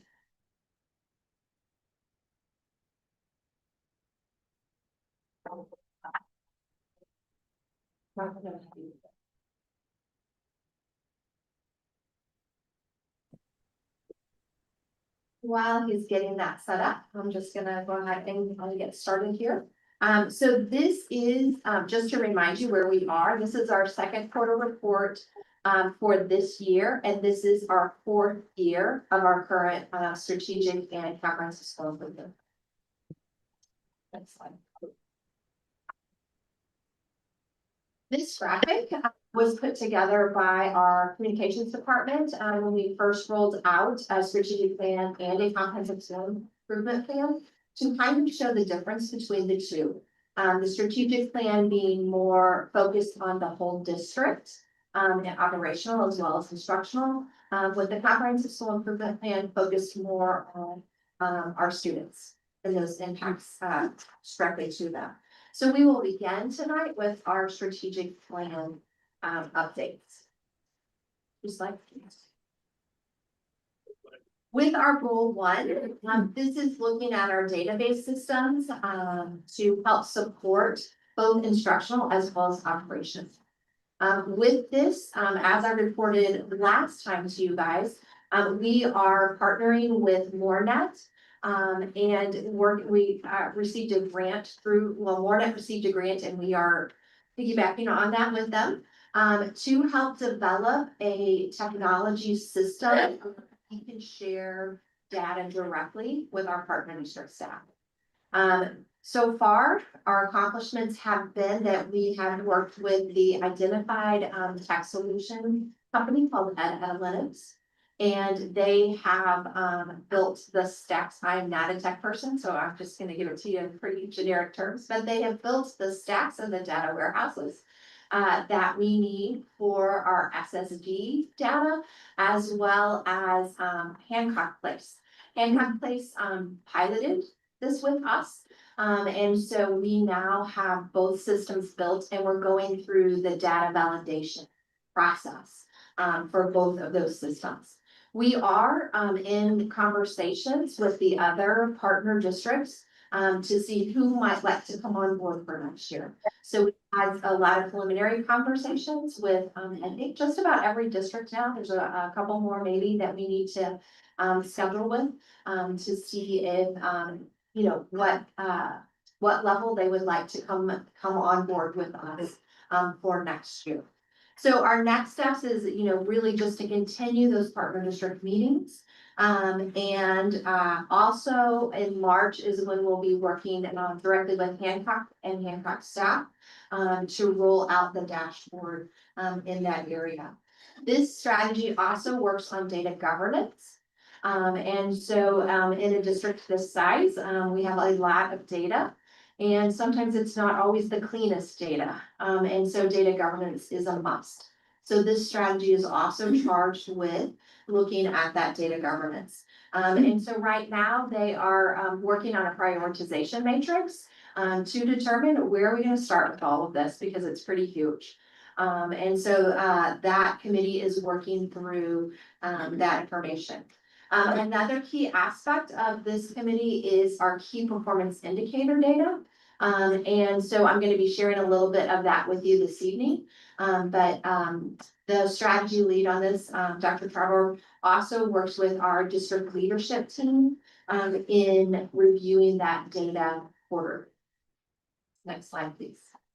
Moving on to our strategic goal 2, and this is where we're looking at how to optimize our resources to support our students. So 64 East St. Louis and Bond Avenue East St. Louis. In 500 feet. So strategy 2.1 is really just identifying those resources that we use for each department. That one has been completed for quite some time, and then that folded into our second strategy here, where they are now working hand in hand with strategy 1.1 and 1.2 on that data system to really ensure that the data that we're using helps us to more efficiently look at the resource distribution throughout. So they are also working on our workload formula. And that is something that we have developed to look at not only caseloads for teachers, but their actual workloads. This is a project that we worked with in collaboration with our SDNEA union. And really looking at some of those things like you have students that have behavior intervention plans. We know those students tend to take a little bit more time and energy than maybe some of our other students. So if you have students with complex communication needs and you're working with their devices, we know that that takes a little bit more time. So we worked with the union to really identify some of those factors that are impacting teacher workload and have developed a system for us then to calculate that. That workload formula is one data point that we use when we're looking at teacher workload. So that committee is also continuing to work on that project. Next slide, please. And our strategic goal 3, this is our communication strategy. We have almost all of these strategies completed under this goal. So the first one being our partnerships, really working to look at our community stakeholders that we partner with for student success. They have completed their strategy work, and that work now lives in the communication department and in our family and community engagement department with our partnerships. The next one is engaging with families. And this is one that we have just finalized this strategy, looking at our performance measures and our risk matrix. That work will now fall under our family and community engagement department. The last one is establishing communication systems amongst departments. And that strategy again has completed their work, and that work now has shifted under again the communications department with the work that they've done with that strategy. We will now move forward to our comprehensive school improvement or RCSIP. When we look at strategy 1, we're looking at student success. In 1.1, this strategy is working with our Charting the Life Course framework for our IEPs. This year we targeted starting this process using the framework in our secondary settings, so middle schools and high schools. We have completed all of the training in those schools as of now. And right now we have finalized the plans for rolling it out to our elementary staff this year. What next steps are with this is now looking at early childhood as well as our Summit High School, which is our high school at our juvenile detention center, and working through a training plan for them, which would be the 27-28 school year. Also, we are working on refining our training modules for special education process to make sure it is including Charting the Life Course and developing that sustainability plan for that initiative. When we go down to 1.2, this is really, again, looking at that data and research with the connections on, those pieces that influence student achievement. Again, this work is headed by Alan Wheat, who is also working with that, technology, in our strategic plan, that technology strategy in 1.1 and 1.2. So that we have that data to really look at those factors that have the major impact on our student achievement. Looking at 1.3, that is our collaborative planning with our partners headed by Chiquita Moore. And they developed a survey to provide to stakeholders, and some of those stakeholders included our 22 liaisons, as well as our superintendents and our PAC, our parent advisory committees, as well as SEDA. And they are working on completing some focus groups to really gather good information to move forward with the partnership agreements and any revisions that may need to take place there. Moving on to goal 2 in our strategic plan. 2.1 is working on helping us provide guidance for programming across the county. And so this strategy team has vetted some tools to help provide guidance to case managers when they're looking at student profiles and what service delivery models might look like for them. So they're going to continue to work through some of those pieces. 2.1 is our evidence-based strategies. And what we're looking at there is ways to track interventions that are used by students throughout the district, and working on our intervention selection tool to help guide case managers in choosing the appropriate interventions for students. Moving on to goal 3. This strategy is working on students that are in transition.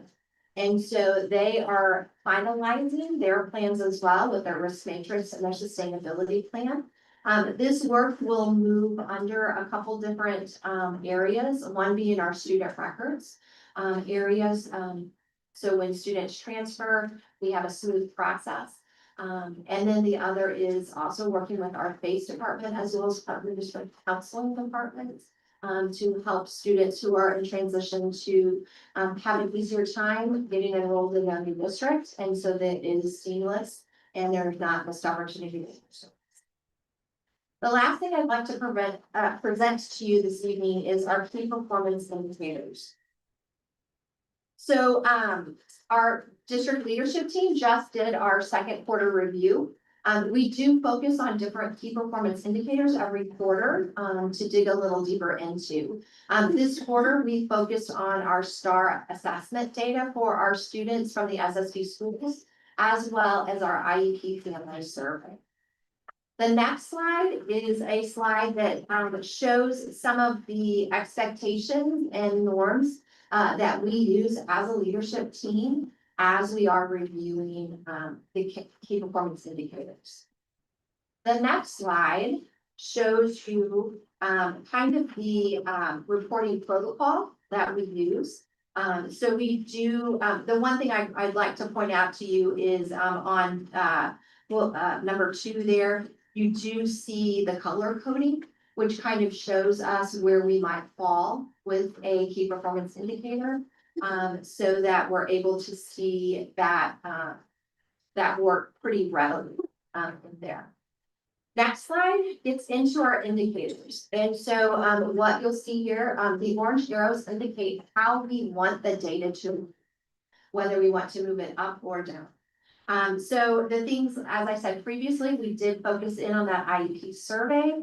As you can see, our IEP survey rating from our families has increased. And so we do attribute that. We have looked at the data, comparing families who have had an IEP with our Charting the Life Course framework to families that have had more of the traditional IEP, and the responses are overwhelmingly favorable with this Charting the Life Course framework.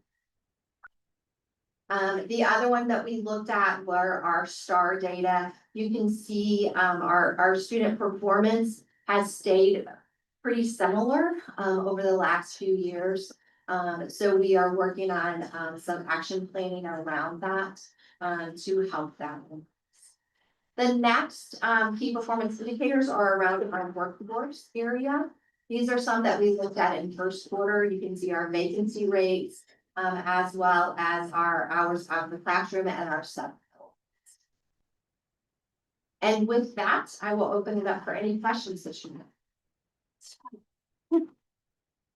Curious, on the KPIs with star reading, you were saying, I'm making an assumption that it is in conjunction with the school districts and the schools collaboratively. Are you working with the liaisons or? So those STAR scores are just for our SSD schools. Just for your SSC schools, is that Correct. with partners? Correct. Thank you for the clarification. Absolutely. You know, it's like, that's a lot of work and they're doing, like, aren't they kind of working together? What I will tell you though is we do, our district does create a data story for each district. Okay. But they will utilize the assessment that is used in that district. So some districts use iReady, some districts use NWEA, some districts use FastBridge, some districts use STAR.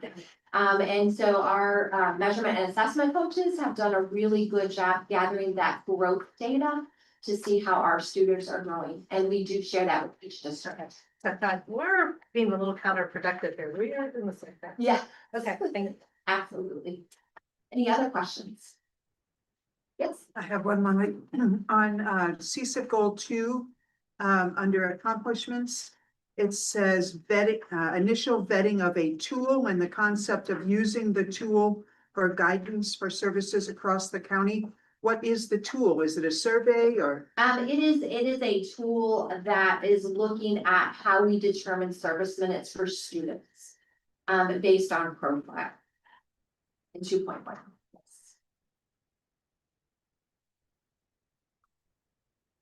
And it's still in draft form, but I'm sure, once we get it finalized, we'll be more than happy to share. Any other questions? Thank you. Thank you.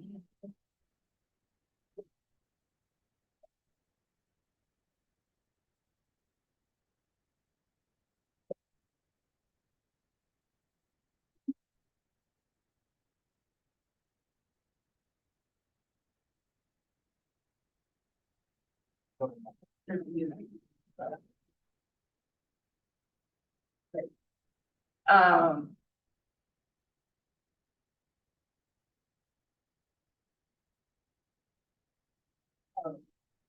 FY 26 budget adjustment.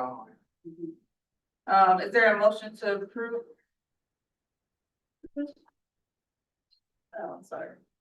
Okay, is there a motion to approve the FY 26 budget adjustments as presented? Jeremy, thank that place. Mikel B. Campbell, second. So we have a first and a second. Is there any additional discussion? All those in favor say aye. Aye. Anyone opposed? Okay. Motion carries. Is there a motion to approve the FY 26 budget? Okay, I'm sorry. February. Yes, is there a motion to approve the February 24, 26 FY 26 budget adjustment? Jeremy, thank that place. So we have a first and a second. Is there any additional discussion? All those in favor say aye. Aye. Anyone opposed? Motion carries. Now we're up to our special school district board of education elections. We will now conduct the 2026 SSD Board of Education Directors election. Tonight, we have a total of 4 sub-districts with a total of 6 candidates. 2 of these sub-districts have candidates running unopposed. For each open seat, I will ask the candidates to the podium 1 sub-district at a time and allow 3 minutes for each candidate to articulate to the council why they are running for the seat and what attributes they bring to the table. For conclusion of their statement, I will allow 5 minutes for questions and answers based upon the applicant's question. Then we will conduct a roll call vote for each candidate. We will begin by inviting current board president and representative of sub-district 1, who is running unopposed, Carmen Meeks, to the podium. Carmen, please proceed with the statement. Good evening, everyone. Good evening. All right, my name is Carmen Meeks, and I'm asking for your vote for reelection for this, to the Special School District Board of Education. I'm running again because this is a financially critical moment for SSD, and steady experienced leadership matters now more than ever. Public education is facing real financial pressure. Costs are rising, staffing shortages continue, service demands for students, and at the same time, districts across Missouri are navigating funding uncertainties and economic instability. The decisions we make over the next several years will directly impact the long-term health of our district. Fiscal responsibility is not just about balancing a budget, it's about protecting student services, stabilizing our workforce, and ensuring that SSD remains strong, not just this year, but 5, 10, and 20 years from now. During my time on the board, including serving as board president, I've worked to ensure that our financial decisions are thoughtful, transparent, and sustainable. That means asking hard questions. It means prioritizing long-term planning over short-term optics. And it means understanding that every dollar we allocate must ultimately serve students. I bring over 15 years of experience in public education, having served as both a general and special education teacher. I understand how financial decisions at the board table affect classrooms, staff ratio, morale, and student outcomes. Budget lines are not abstract to me. They represent people, services, and supports that families rely on every single day. In my professional role as the director at the Institute for School Partnership at Washington University, I work with districts on a system level to improve governance and strategic planning. I understand how finances, policy, staffing, and service delivery must align to create stability. A district cannot thrive without disciplined financial oversight and responsible long-term forecasting. During my first term, I completed both advanced and master's board certification through the Missouri School Board Association. I'm currently pursuing a doctoral degree in education leadership. I believe governance requires preparation. It requires understanding and school finance, accountable systems, and legal work responsibility of the board, especially in uncertain economic times. Experience matters. Our district must continue to focus on strong fiscal management while maintaining high-quality services. We must invest strategically in staff recruitment and retention. We must protect our core program. We must carefully evaluate new expenditures while preserving adequate reserves. And we must do all of this while maintaining strong partnerships with our 22 partner districts. This is not a season for experimentation. It is a season for steady leadership. Continuity on the board ensures that we do not lose momentum, institutional knowledge, or strategic direction at the time when stability is essential. I'm not running because the work is easy. I'm running because safeguarding the financial health of the district is serious work. Students with disabilities deserve a district that is both compassionate and fiscally sound. Families deserve transparency and responsible stewardship. Staff deserve stability and thoughtful planning. SSD is strong, and with steady, experienced leadership, we will remain strong. I would be honored to continue serving our community and helping to ensure that our district remains financially healthy. Sorry, you're at your 3 minutes. Thank you for, the introductory statement. I have a question. What do you see as the key issues facing the special school district board in the next 2 years? Or is there any other information about yourself that you would like to share? Yeah, I see the key issues as righting the ship. I think we have a lot of work to do to ensure that we find ourselves in a safe, sustainable financial place while also not impacting the direct services of students. And I think that in that, a key piece of that is maintaining transparency, clarity, and opportunity for conversation and communication with all of our stakeholders. And is there any other information about yourself that you'd like to share? Outside of, there has been a lot to learn in the first 3 years. This has been a crash course in governance, but it is a job that I do take seriously. I've learned a lot, and it is extremely important. So the late nights are tough, but all worth it. Thank you. I now ask for a motion to approve Carmen Meeks as SSD Board of Education member representing Sub-District 1. So move Hazelwood. Second, first floor, Kevin. Okay. So we have a first and a second. We'll now conduct a roll call vote. Afton, Yes. Bayless. Yes. Brentwood, Yes. Clayton, Yes. Ferguson, Florissant. Yes. Hancock Place. Yes. Hazelwood, Aye. Jennings, Yes. Kirkwood. Yeah. Ladue, Yes. Lindbergh, Yes. Maplewood, Richmond Heights, Yes. McKelvey, Melville, yes. Normandy School Collaborative, Yes. Parkway, Yes. Pattonville, Yes. Ridner, Yes. Riverview Gardens. Yes. Rockwood, Yes. University City, Yes. Valley Park, Yes. Webster Groves. Yes. Congratulations, Carmen, and thank you for your continued service. Thank you. Thanks, Sergeant.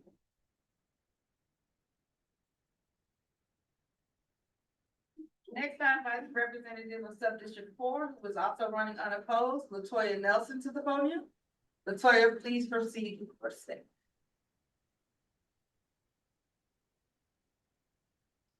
Greetings to the Governing Council. I'm standing here to basically express my candidacy for Board of Education with Special School District Suite representing Sub-District 4. My decision to run is rooted in a deep commitment to the students, family, and staff of the Special School District. Having already served 1 year term, I've gained valuable insight into the district's operation and the specific need of our community. One of my primary motivations for continuing this journey is my firm understanding of the CSIP. I believe this plan is an essential roadmap for the district to move forward effectively, ensuring we meet our goals and provide the highest quality of education that supports services for all. In addition to my board experience, I bring specializations in knowledge of autism, in technology. These are the areas where the district can contribute to innovation and lead with change. I am eager to leverage my expertise to help enhance our programs and support for all students. My attributes range from my professionalism, my background as an entrepreneur, a mother with a student with autism, technology specialist, and a community leader. My hands-on experience in education enables me to bring balance, forward thinking, and a perspective to this table. So thank you for your consideration. Thank you, Latoya. What do you see as the key issues facing the Special School District Board in the next 2 years?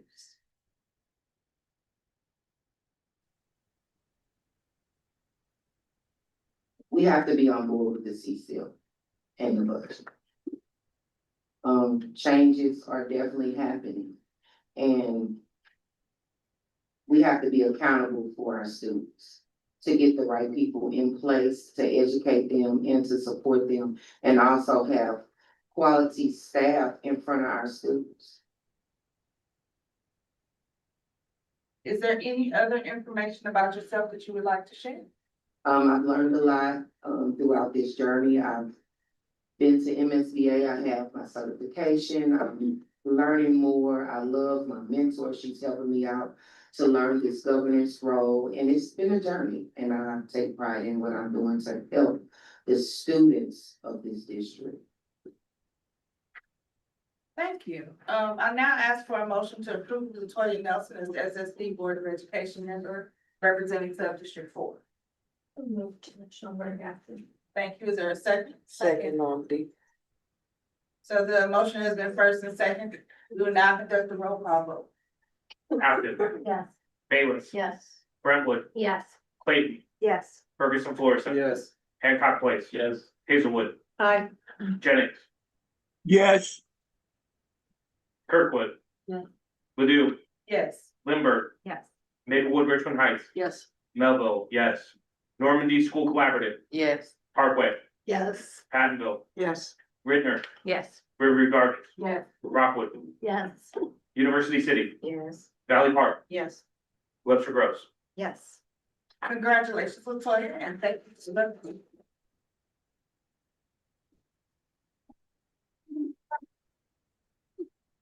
Next, I will invite the two candidates vying to represent Sub-District 2, Bob McKittrick, and incumbent and current Board of Education Vice President Dan Cunyo to the podium. Bob will go first. Please proceed with your statement.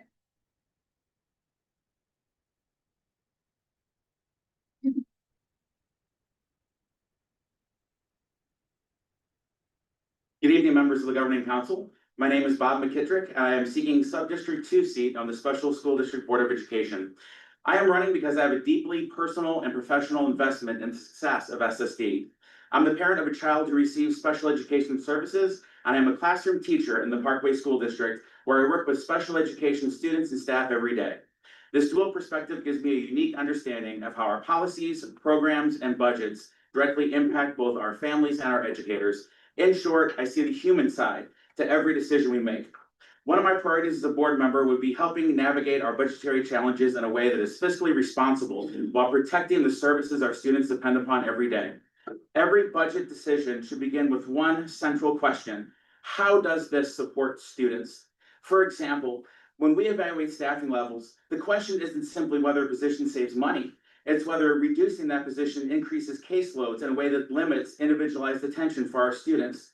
If a change stretches our teachers and our therapists too thin, then we have to reconsider whether the savings are worth the impact on our services, or consider program funding.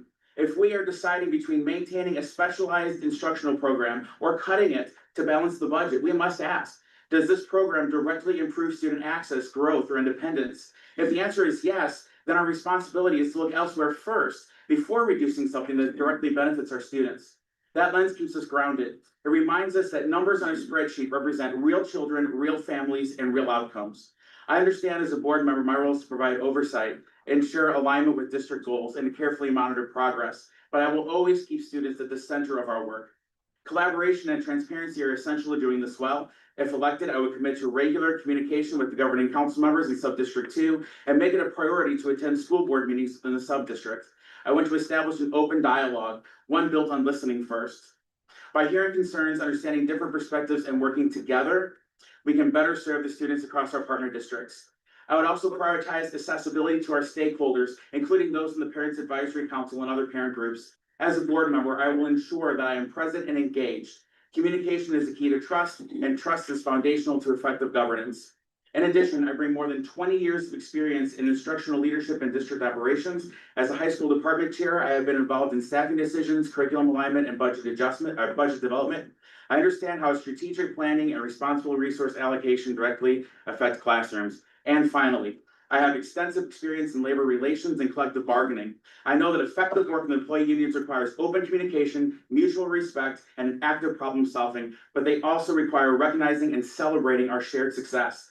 A positive and respectful culture must extend from the board level to administration, staff, and into our schools. When we work together with a student-centered mindset, we create an environment where students and the adults who serve them can thrive. I am committed to collaboration, to fiscal responsibility, to transparency, and above all, our students. Oh, sorry. Thank you. Thank you, ladies and gentlemen. Thank you. So I will ask you the same question. What do you see as the key issues facing the special school district in the next 2 years? I think the key issues would be our budget. I know that we're in kind of a rough area with our budget. I'm looking at the numbers and the projections. One of the things I'm concerned of is I know if we fall below 30% fund balance, we might have to take out a TAN, a tax anticipation note. The interest rates on those things are astronomical. It's like the equivalent of a first-year teacher's salary, and I would hate for us to have to do that, but I feel that we might. So I think we really have to get the budget balanced and work on the budget. And then secondly, I think it's recruitment and retainment of highly qualified staff. I work with so many teachers that believe in special school district every day, you guys. I have to tell you, they believe in our mission, they believe in our vision. We need to use those teachers to help us recruit. We have to tell those teachers, tell us your SSD story. Tell us what makes SSD so special. Tell us why you work, tell us why you work here and why it makes that work meaningful, and have them go out and actively recruit. Best way to recruit is word of mouth. I'm a teacher, teachers talk. We need to make people want to come here because we know what a special place this is. Those are my two issues. And is there any other information about yourself that you would like to share? Just that I'm a hard worker, I'm dedicated, I believe in this work, I believe in this job. If I am fortunate to earn a seat on the board, you will find no harder worker than me. And so, just very grateful for the opportunity. I think my wealth of experience, with all these dual roles that I have, would lend a good expertise to the board. Thank you. Thank you. Thank you. Thank you.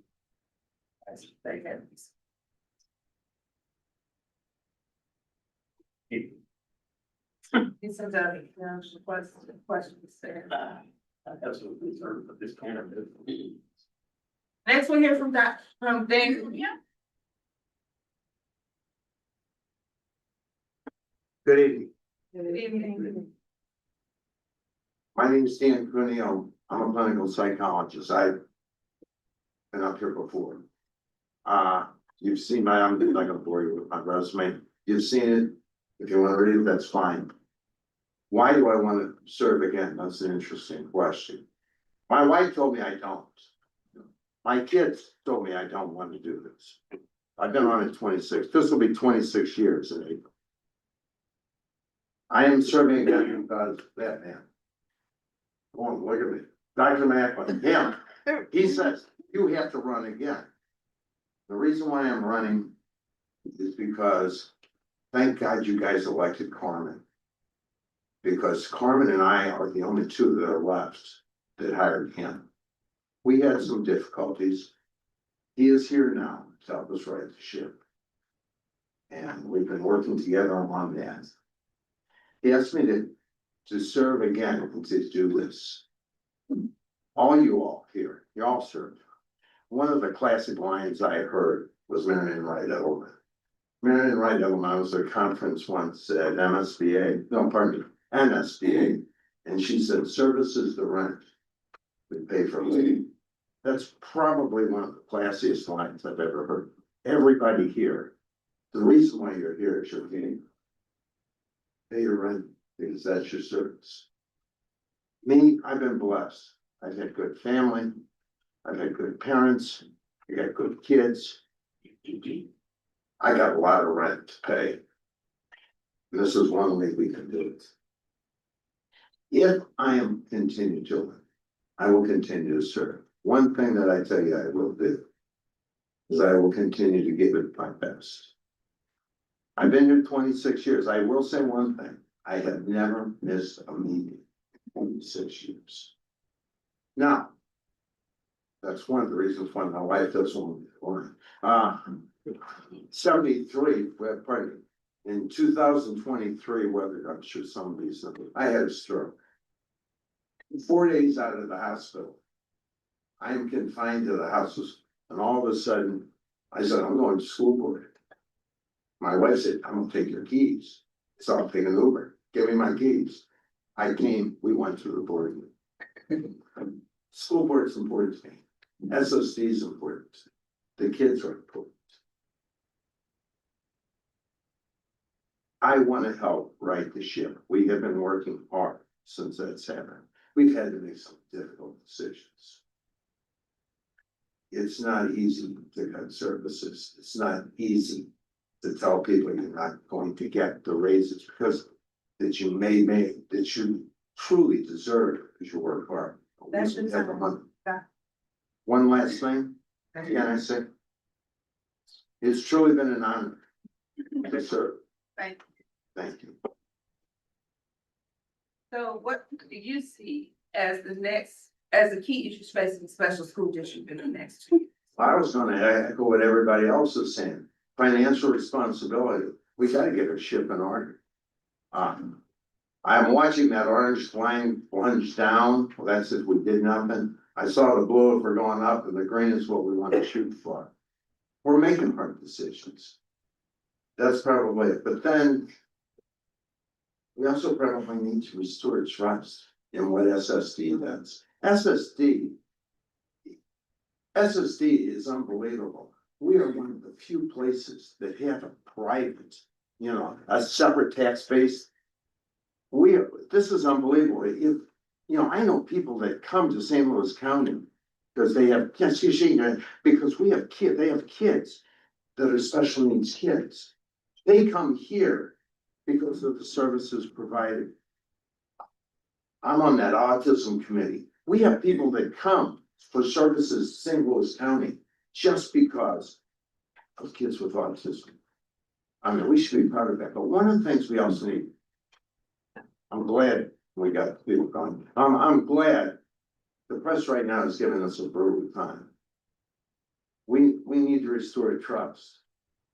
I would be honored to do it. And as I'm saying, I thank you all for allowing me the opportunity to serve. And if I can't, I would love to, and I thank you for that. And if you allow me to continue to serve, I will continue to do the best I can to make SSD the best place for our kids. Thank you all. Is there anything else or any other information about yourself that you would like to share? Without sounding a little overly religious here, this is one, and I heard this song, Ashes, and it was in the Lent thing, and all of a sudden there was a line in it that said, dreams not fully drunk. We've got a dream here to make things better. Dr. McElrath is riding the ship has a dream. We all have a dream. I would like to serve on this board to continue that dream, to make this better. Thank you all. Thank you. So this is a little bit different. We will conduct a roll call Before vote. we proceed, I'd like to, I have some questions and concerns regarding the That's, candidate. it's not I still have the appropriate. right to speak. It's not appropriate. I still have the right. Not at this point, you do not. No questions. It's not a question. I'm Well, just there's making a no statement. question or comments. Everyone had the opportunity, everyone was received the same email. Everyone had the opportunity to submit questions or concerns ahead of time to be read at the meeting. And we did not receive.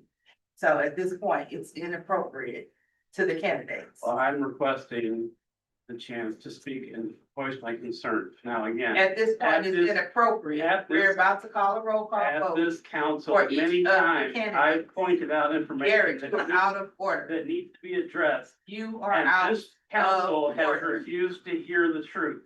You are out of order. Great. We have refused to hear the truth of this council, and I, Are out of order. We will proceed with the roll call vote for the first candidate. I'm which sorry, is Bob McKittrick. can you read how it goes to make sure we're all? So, Since we have because two- we have two candidates, we will have a roll call vote for the first candidate. You can only vote once. I Then we will served go on to the this second council. candidate and we will do another roll call vote, and whoever the winner of the roll call vote is, will be the next candidate for sub-district 2 on the Board of Education. I have served on this council since By 2011. population and we've and. never done it this Number, way. right, correct? Yes. Okay, just wanna make sure it goes maybe. Yes, so the population, Always I have a forgot, chance to the speak. population and the, Always. are we ready? Patrick? Yes. Okay, Take a motion. so the first, oh, I'm sorry. Take a motion. I would like, sorry, go ahead. No, go ahead. I would like to make a motion for the candidacy of Bob McKittrick to be the Board of Education member for Sub-District 2. Second, Jeanette Schomburg, Afton. Afton, Yes. Bayless, Yes. Brentwood, No. Clayton, Yes. Ferguson, Florissant, No. Hancock Place, No. Hazelwood, Yes. Jennings, No, Kirkwood. No. Ladue, No. Lindbergh, Yes. Maplewood, Richmond Heights, No. Melville, yes. Normandy School Collaborative, No. Parkway, Yes. Pattonville, No. Rittner, No. Riverview Garden, No. Rockwood, Yes. University City, No. Valley Park. No. Webster Groves, No. and then, would we like to do a second motion? No, yes, can we have a motion, to put forward Dan Cuneo as candidate for sub-district 2? So moved, Hancock Place. Hancock places the first, do we have a second? Second, Normandy. Normandy with the second. We're not conduct the roll call vote. Can we do it slightly slower? Sorry. Absolutely, I will Thank take you very much. I will take it, a 5-second pause after each vote, I apologize to our You critical didn't pass, sector. you know what the pass was, or? like, what's Well, it? Well, that's why I'm asking a little slower. Yeah, I'll go slower the second time, Got it. Got it, okay. Thank after, No. Bailey, No. Brentwood, Yes. Clayton, No. Ferguson, Florissant, No. Hancock Place, Yes. Hazelwood, No. Jennings, Yes. Kirkwood, Yes. Ladue, Yes. Lindbergh, No. Maplewood, Richmond Heights, Yes. Melville, no. Normandy School Collaborative, Yes. Parkway, No. Pattonville, Yes. Ridner, Yes. Riverview Garden, Yes. Rockwood, No. University City, Yes. Valley Park, Yes. Webster Groves. Yes.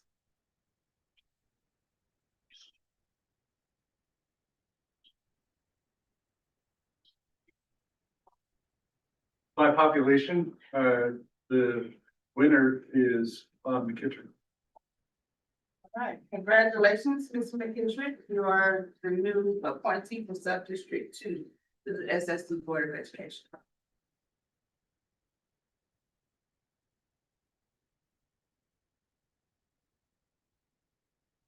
And next, I will invite the two candidates vying to represent Sub-District 7, Julia Burke and Timothy Kelly, to the podium. Julia, you will go first, and you can proceed with your opening statement.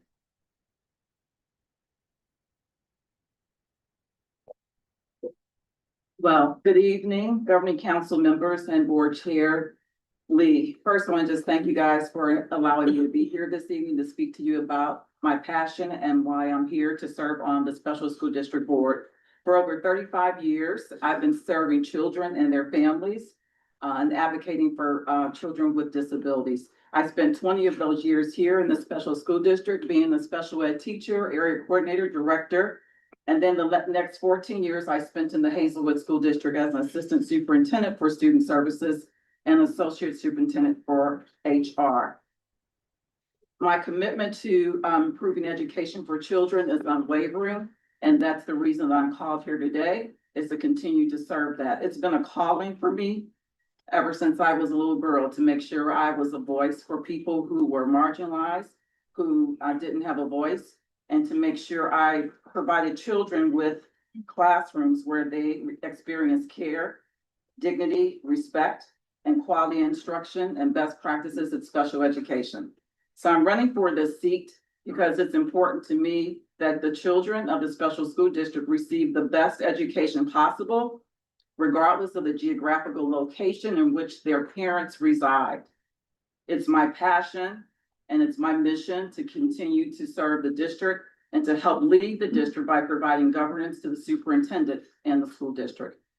You asked what my attributes are, and I'll try not to talk too long. As you saw, I wrote a lot in my packet. The first thing about me is that I have integrity. I'm going to tell you the truth. I have a strong moral compass, and I value honesty and transparency in others.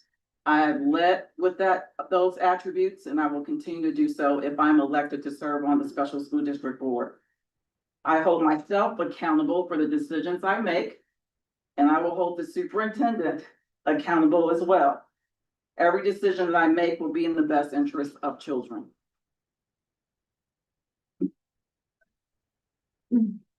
So next, what do you see as the key issues facing the Special School District Board in the next 2 months? I have several issues, and I'm just going to be honest and frank with you guys. There's a credibility issue that the district has just from being a taxpayer in the district where I live and speaking to my community members and working in a partner district. We need to regain the trust of our parents and our taxpayers and the partner districts. I saw the DOJ report and it raised a lot of concerns for me. And the question I have is, are our students safe in our schools? The findings don't make parents feel that they are. We have to figure out what is accurate in that report and what is inaccurate. And so for me, I would suggest and recommend that the board ask its attorneys to conduct a thorough investigation, starting at the school level, all the way through the entire organization, to understand what is going on and what happened. Because if our parents don't feel safe sending their kids to school, we have a major problem. Secondly, the state of the district's finances are a concern. We need a thorough review of the district's finances, and I heard the report tonight, but we're still deficit spending. We need to figure out, how did we get here? And how will we build a decision-making structure so that we don't end up here in this position again? Let's learn from our mistakes. We can't repeat these patterns. You asked in the packet about a tax levy, and it takes 2 years to prepare for a tax levy. So we're nowhere near that point, as Dr. Macklin mentioned, but we also have to earn the community's trust before we can go ask for more money. We have to make sure that parents know their kids are safe and we're being fiscally responsible with their taxpayer dollars. So for me, that's a big issue. I will be representing Rockwood and Clayton. However, I know I will be serving the entire special school community of St. Louis County. So operating in a budget deficit just won't work for us or the partner. The last thing I would like to say is, or in terms of an area, we have to improve the collaborative efforts with our partner district and special school district. So some districts feel pleased and they're happy with their programs. Others are not. Some want to pull away. Some feel like we don't care about their kids. And I say we because I grew up in special district. I've been here since I was 23. It's been a long time ago now. But a lot of parents don't feel like we're giving their children the best, and a lot of the partner districts don't feel the same way. They don't feel like they can trust us to serve their kids. So everyone has to feel that we're doing a great job, not just 2 or 3 districts. One of the district strengths, as Dr. Cuneo mentioned, is we have expertise in the field of special education related services. And so we need to highlight that more.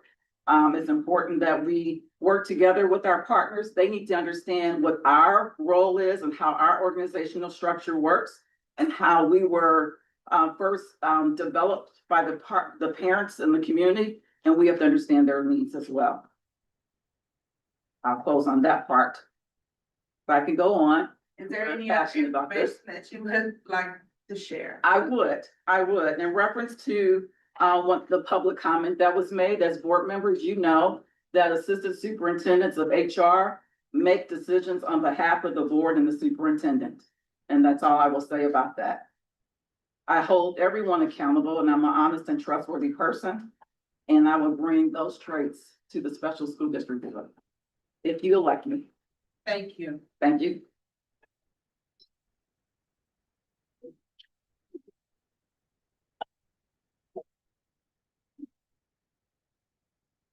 Next, we will hear from Timothy Keller.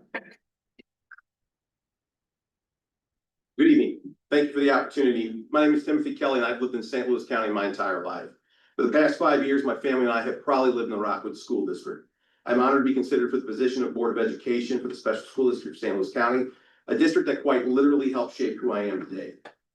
Growing up, school wasn't easy for me. I had a learning disability in reading and math, and there were many moments I struggled to keep up with my peers. But because of the resources provided through special school districts and the dedication of exceptional teachers and staff, I was never written off. Instead, I was supported, challenged, and taught them in ways that worked for me.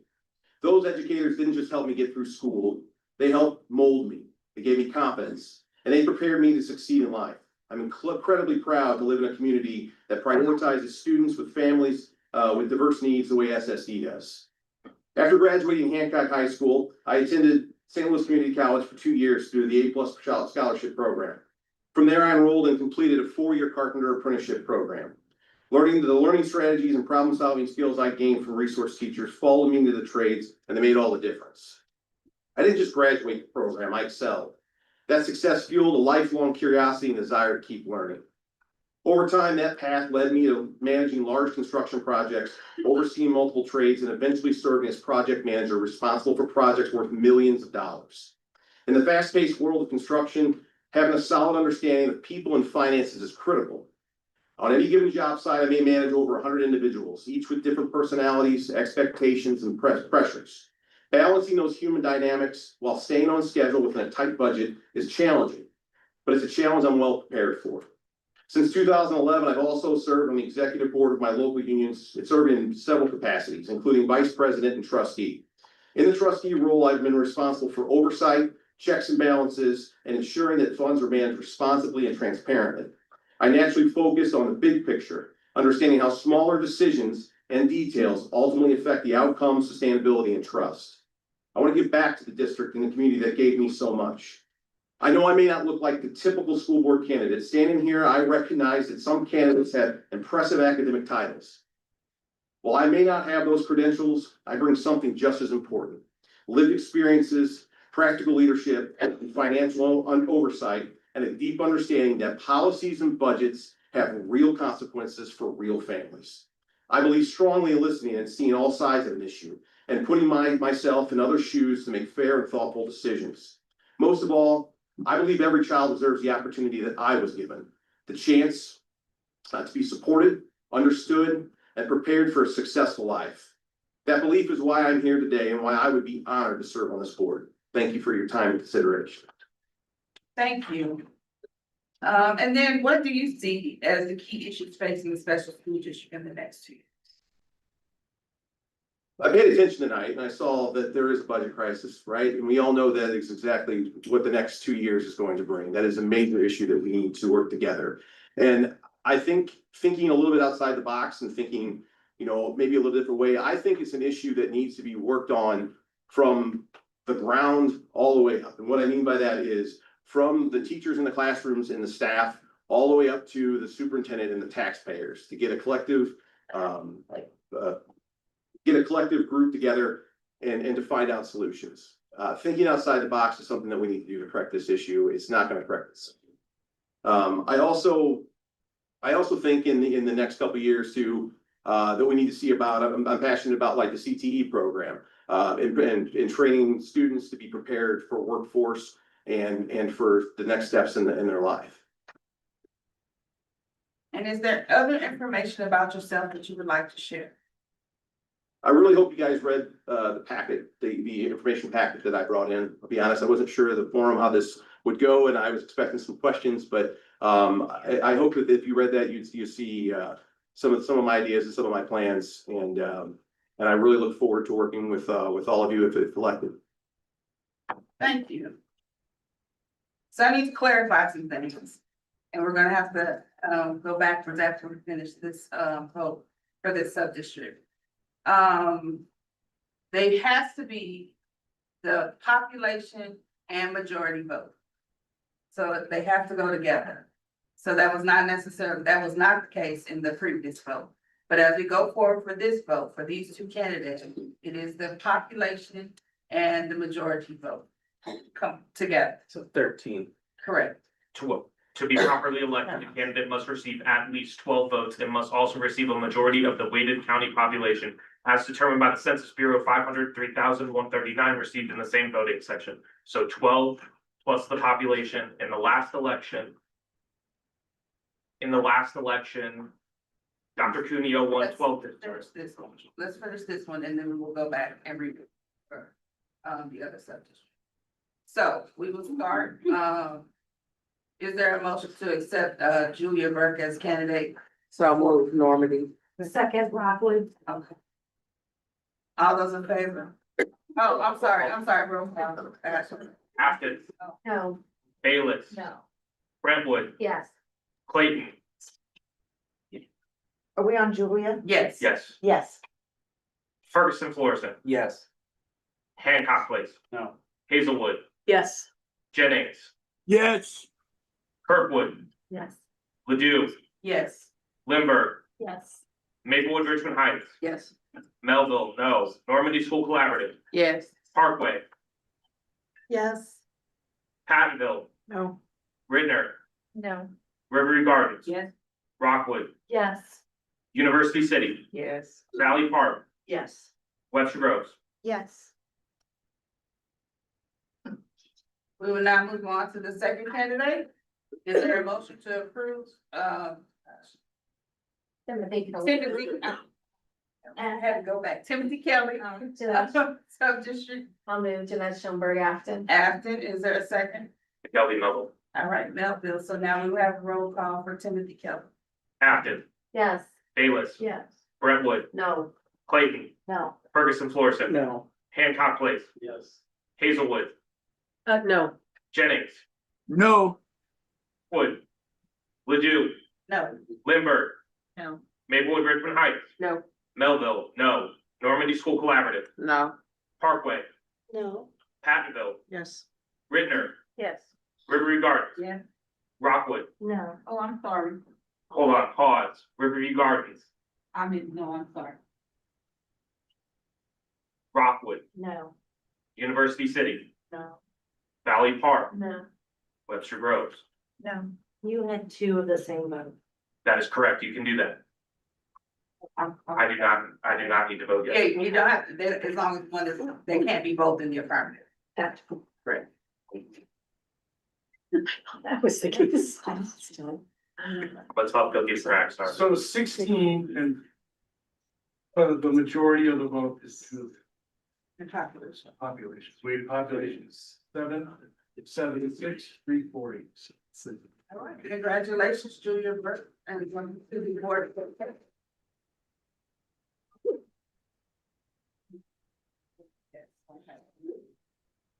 So because we did not have the correct votes and population for, sub-district 2, we will now re-vote.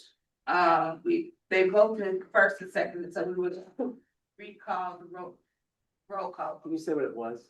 The Yeah. Numbers. So the Cuneo won, Oh, Cuneo won 12 districts, Bob got 10, but Cuneo did not have the population metric. I believe Bob did because bigger districts. so we will start with Bob McKittrick on the roll call. So, sorry, can I just ask, so we just keep going until? We- We have. Three times, is it? Yeah, yeah, so shoot. So, Or you have to- and then I if got that. this has happened before previously, 3 years ago.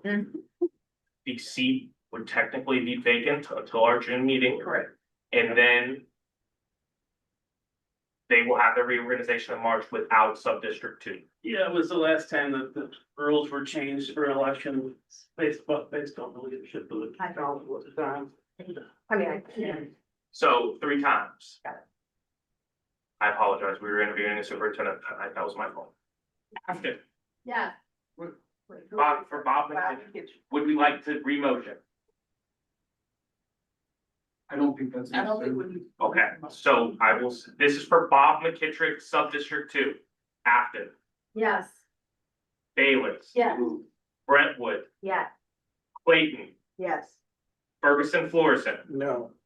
Hancock Place, Oh. Hazelwood, No. Jennings, No. Kirkwood. No. Ledoux, No. Lindbergh, Yes. Maplewood Richmond Heights, No. Melville, yes, Normandy School Collaborative, No. Parkway, Yes. Pattonville, No. Ridner, No. Riverview Gardens, No. Rockwood, Yes. School District of University City. Valley Park, No. Webster Groves. No. We will now do the candidacy for Dr. Dan Cuneo. I will roll call slow to make sure we get the votes right. I apologize. Afton, No. Bayless, No. Brentwood, No. Clayton, No. Ferguson Florissant, No. Hancock Place, Yes. Hazelwood, Yes. Jennings, Yes. Kirkwood, Yes. Ledoux, Yes. Lindbergh, No. Maplewood Richmond Heights, Yes. Melville School District, no. Normandy School Collaborative, Yes. Parkway, No. Pattonville, Yes.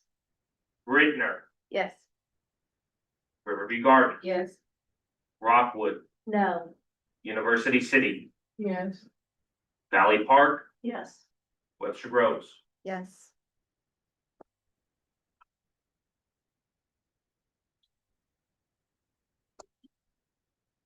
By number of districts, Dan Cuneo 13, Bob McKittrick 8, by weighted.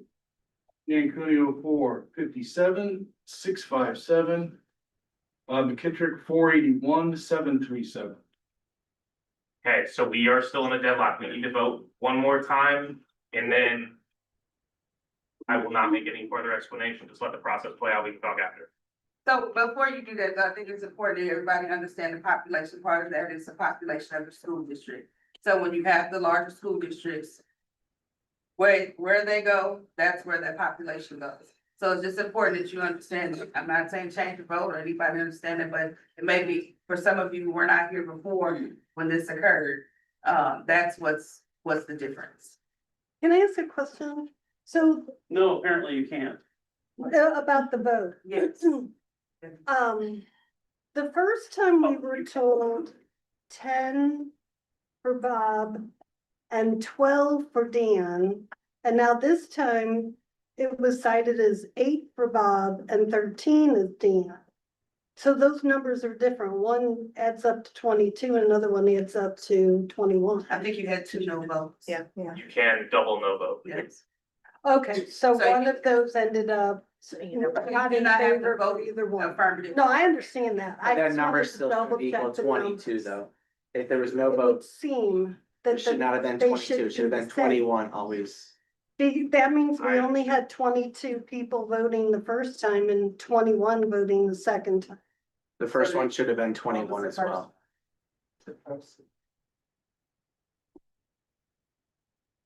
So were you taking? All are present, so it's 22. I voted no for both times. So therefore, then, to Debbie's point, 21's the maximum. Unless someone else voted no for both times as well. So. This is fun. Yeah, but you should be taking into account or his. I will take this time. I apologize. Okay, I will go first for Bob McKittrick. Afton, Yes. Bayless. Yeah. Brentwood, Yeah. Clayton, Yes. Ferguson, Florissant, No. Hancock Place, Yeah, no. Hancock Place. Okay, Hazelwood, No. Jennings, No. Kirkwood. No. Ledoux, No. Lindbergh, Yes. Maplewood, Richmond Heights, No. Melville, yes. Normandy School Collaborative, No. Parkway, Yes. Pattonville, No. Bridner, No. Riverview, No. Rockwood, Yes. University City, No. Valley Park. No. Webster Groves. No. Okay, So what is your count? Pat? my count is Afton, yes, Bayless. So I have 1, 2, 3, 4, 5, 6, 7, 8 for I on that one. Okay, I will now call for Dr. Dan Cuneo for sub-district 2. Afton, No. Bayless, No. Brentwood, No. Clayton, No. Ferguson, Florissant, No. Hancock, Yes. Hazelwood, Yes. Jennings, Yes. Kirkwood. Yeah. Ledoux, Yes. Lindbergh, No. Maplewood, Richmond Heights, Yes. Melville, no. Normandy School Collaborative, Yes. Parkway, No. Hattonville, Yes. Ridner, Yes. Riverview Garden, Yeah. Rockwood, No. University City, Yeah. Valley Park, Yes. Webster Groves. Yes. I have 1, 2, 3, 4, 5, 6, 7, 8, 9, 10, 11, 12, 13. Same. It's the exact same as those. And the whole special election. We will hold a special election at the next governing council meeting. There is an opportunity to ask questions before. Let's do that. Everyone's given the opportunity to ask questions. Yeah. So before the next election, we will send out another email allowing you to submit your questions ahead of time. It is unfair to candidates for us to ask questions before that everyone is not asked the same question, which is the reason why that did not occur. So, I just need clarity, is vaguely or until. Well, not this week.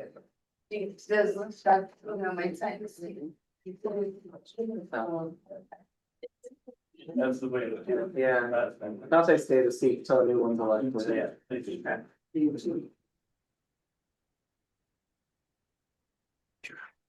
I did try. But I didn't have enough numbers that I moved over because I like to vote, so.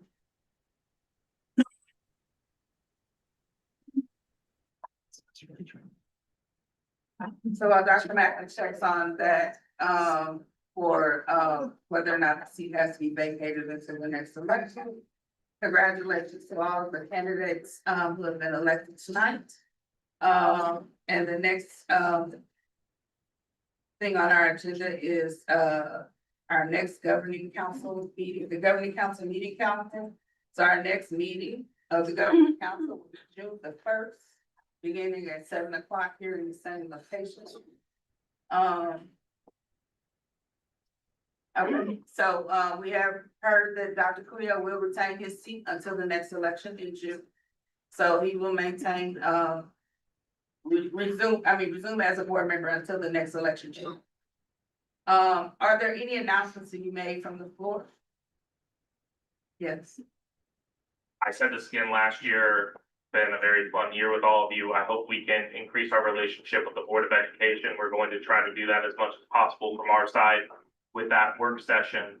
It was nice to see this is the first time we've had a full house in a very long time. It was nice to see some of the districts we haven't seen recently.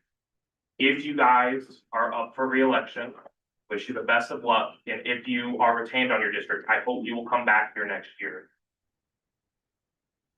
This is a very important governance structure for special school districts. And it can be improved if we stay on each year, whether that just be election protocol or whether that be trying to help right the ship with Dr. Macklin. If you guys have the opportunity, please talk to the rest of your board and please request to stay in your position as the SSD Governing Council rep for your district. It will help us. Yes. I'd like to reiterate that. I think it is really important that the newest person on your board not be just assigned to the governing council. This is critical work for St. Louis County. And when the newest person is already trying to learn a board member and the rapid fire of a board meeting, we need continuity, we need longevity on this committee. It only meets 4 times a year and it is really important. I would like to second that because, or third that, because quite frankly, I've actually been on this council since 2011. Okay, so the longevity part of that and the background and the history, I'm pretty locked in on that. And I'm pretty certain that this is the second time that the procedures of an election have been modified to take somebody off the school board. Okay, and quite frankly, they're both sitting right next to each other right back there. Okay, because the last time this happened, okay, created a problem because those board members were trying to prevent what we all elected to approve. Okay? Is there maybe a wonder why they're trying to be removed from the board? Maybe, I don't know. But quite frankly, I think it's appalling. Exceedingly appalling. That here we are again, 3 years later, making the same mistake again. That's all I have. Any other announcements?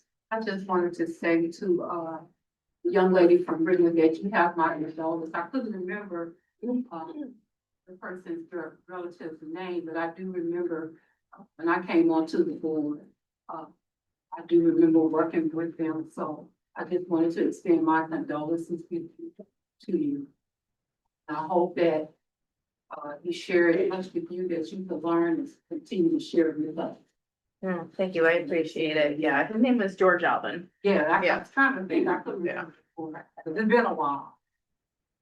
And I would also, like to extend my condolences to Debbie. And it's just a testament to how important this body is. She lost her mother-in-law today, and she still showed up tonight to make sure that she was here to, serve her duty, to this council. And so Debbie, I continue to extend my prayers to you and your family. Thank you. And thank you for being here and for your dedication to this work. I also would like to provide MSBA updates. If you are not getting the governing council update, the governing council updates from MSBA, please sign up for them. There's several lunch and learns coming. As we know, public education is under attack, as it has never been before from all sides. So we must stay fortified and make sure that we are educating ourselves on what's coming down the pipe.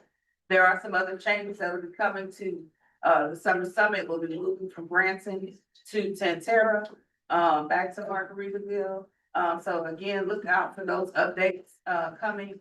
And I thank you all for your service to this council. I thank you for your dedication to your boards. And I thank you for our service to the children of St. Louis. And that's nothing else. Can we have a motion to adjourn? Second, Miller. So first, all in favor? Aye. Anyone opposed?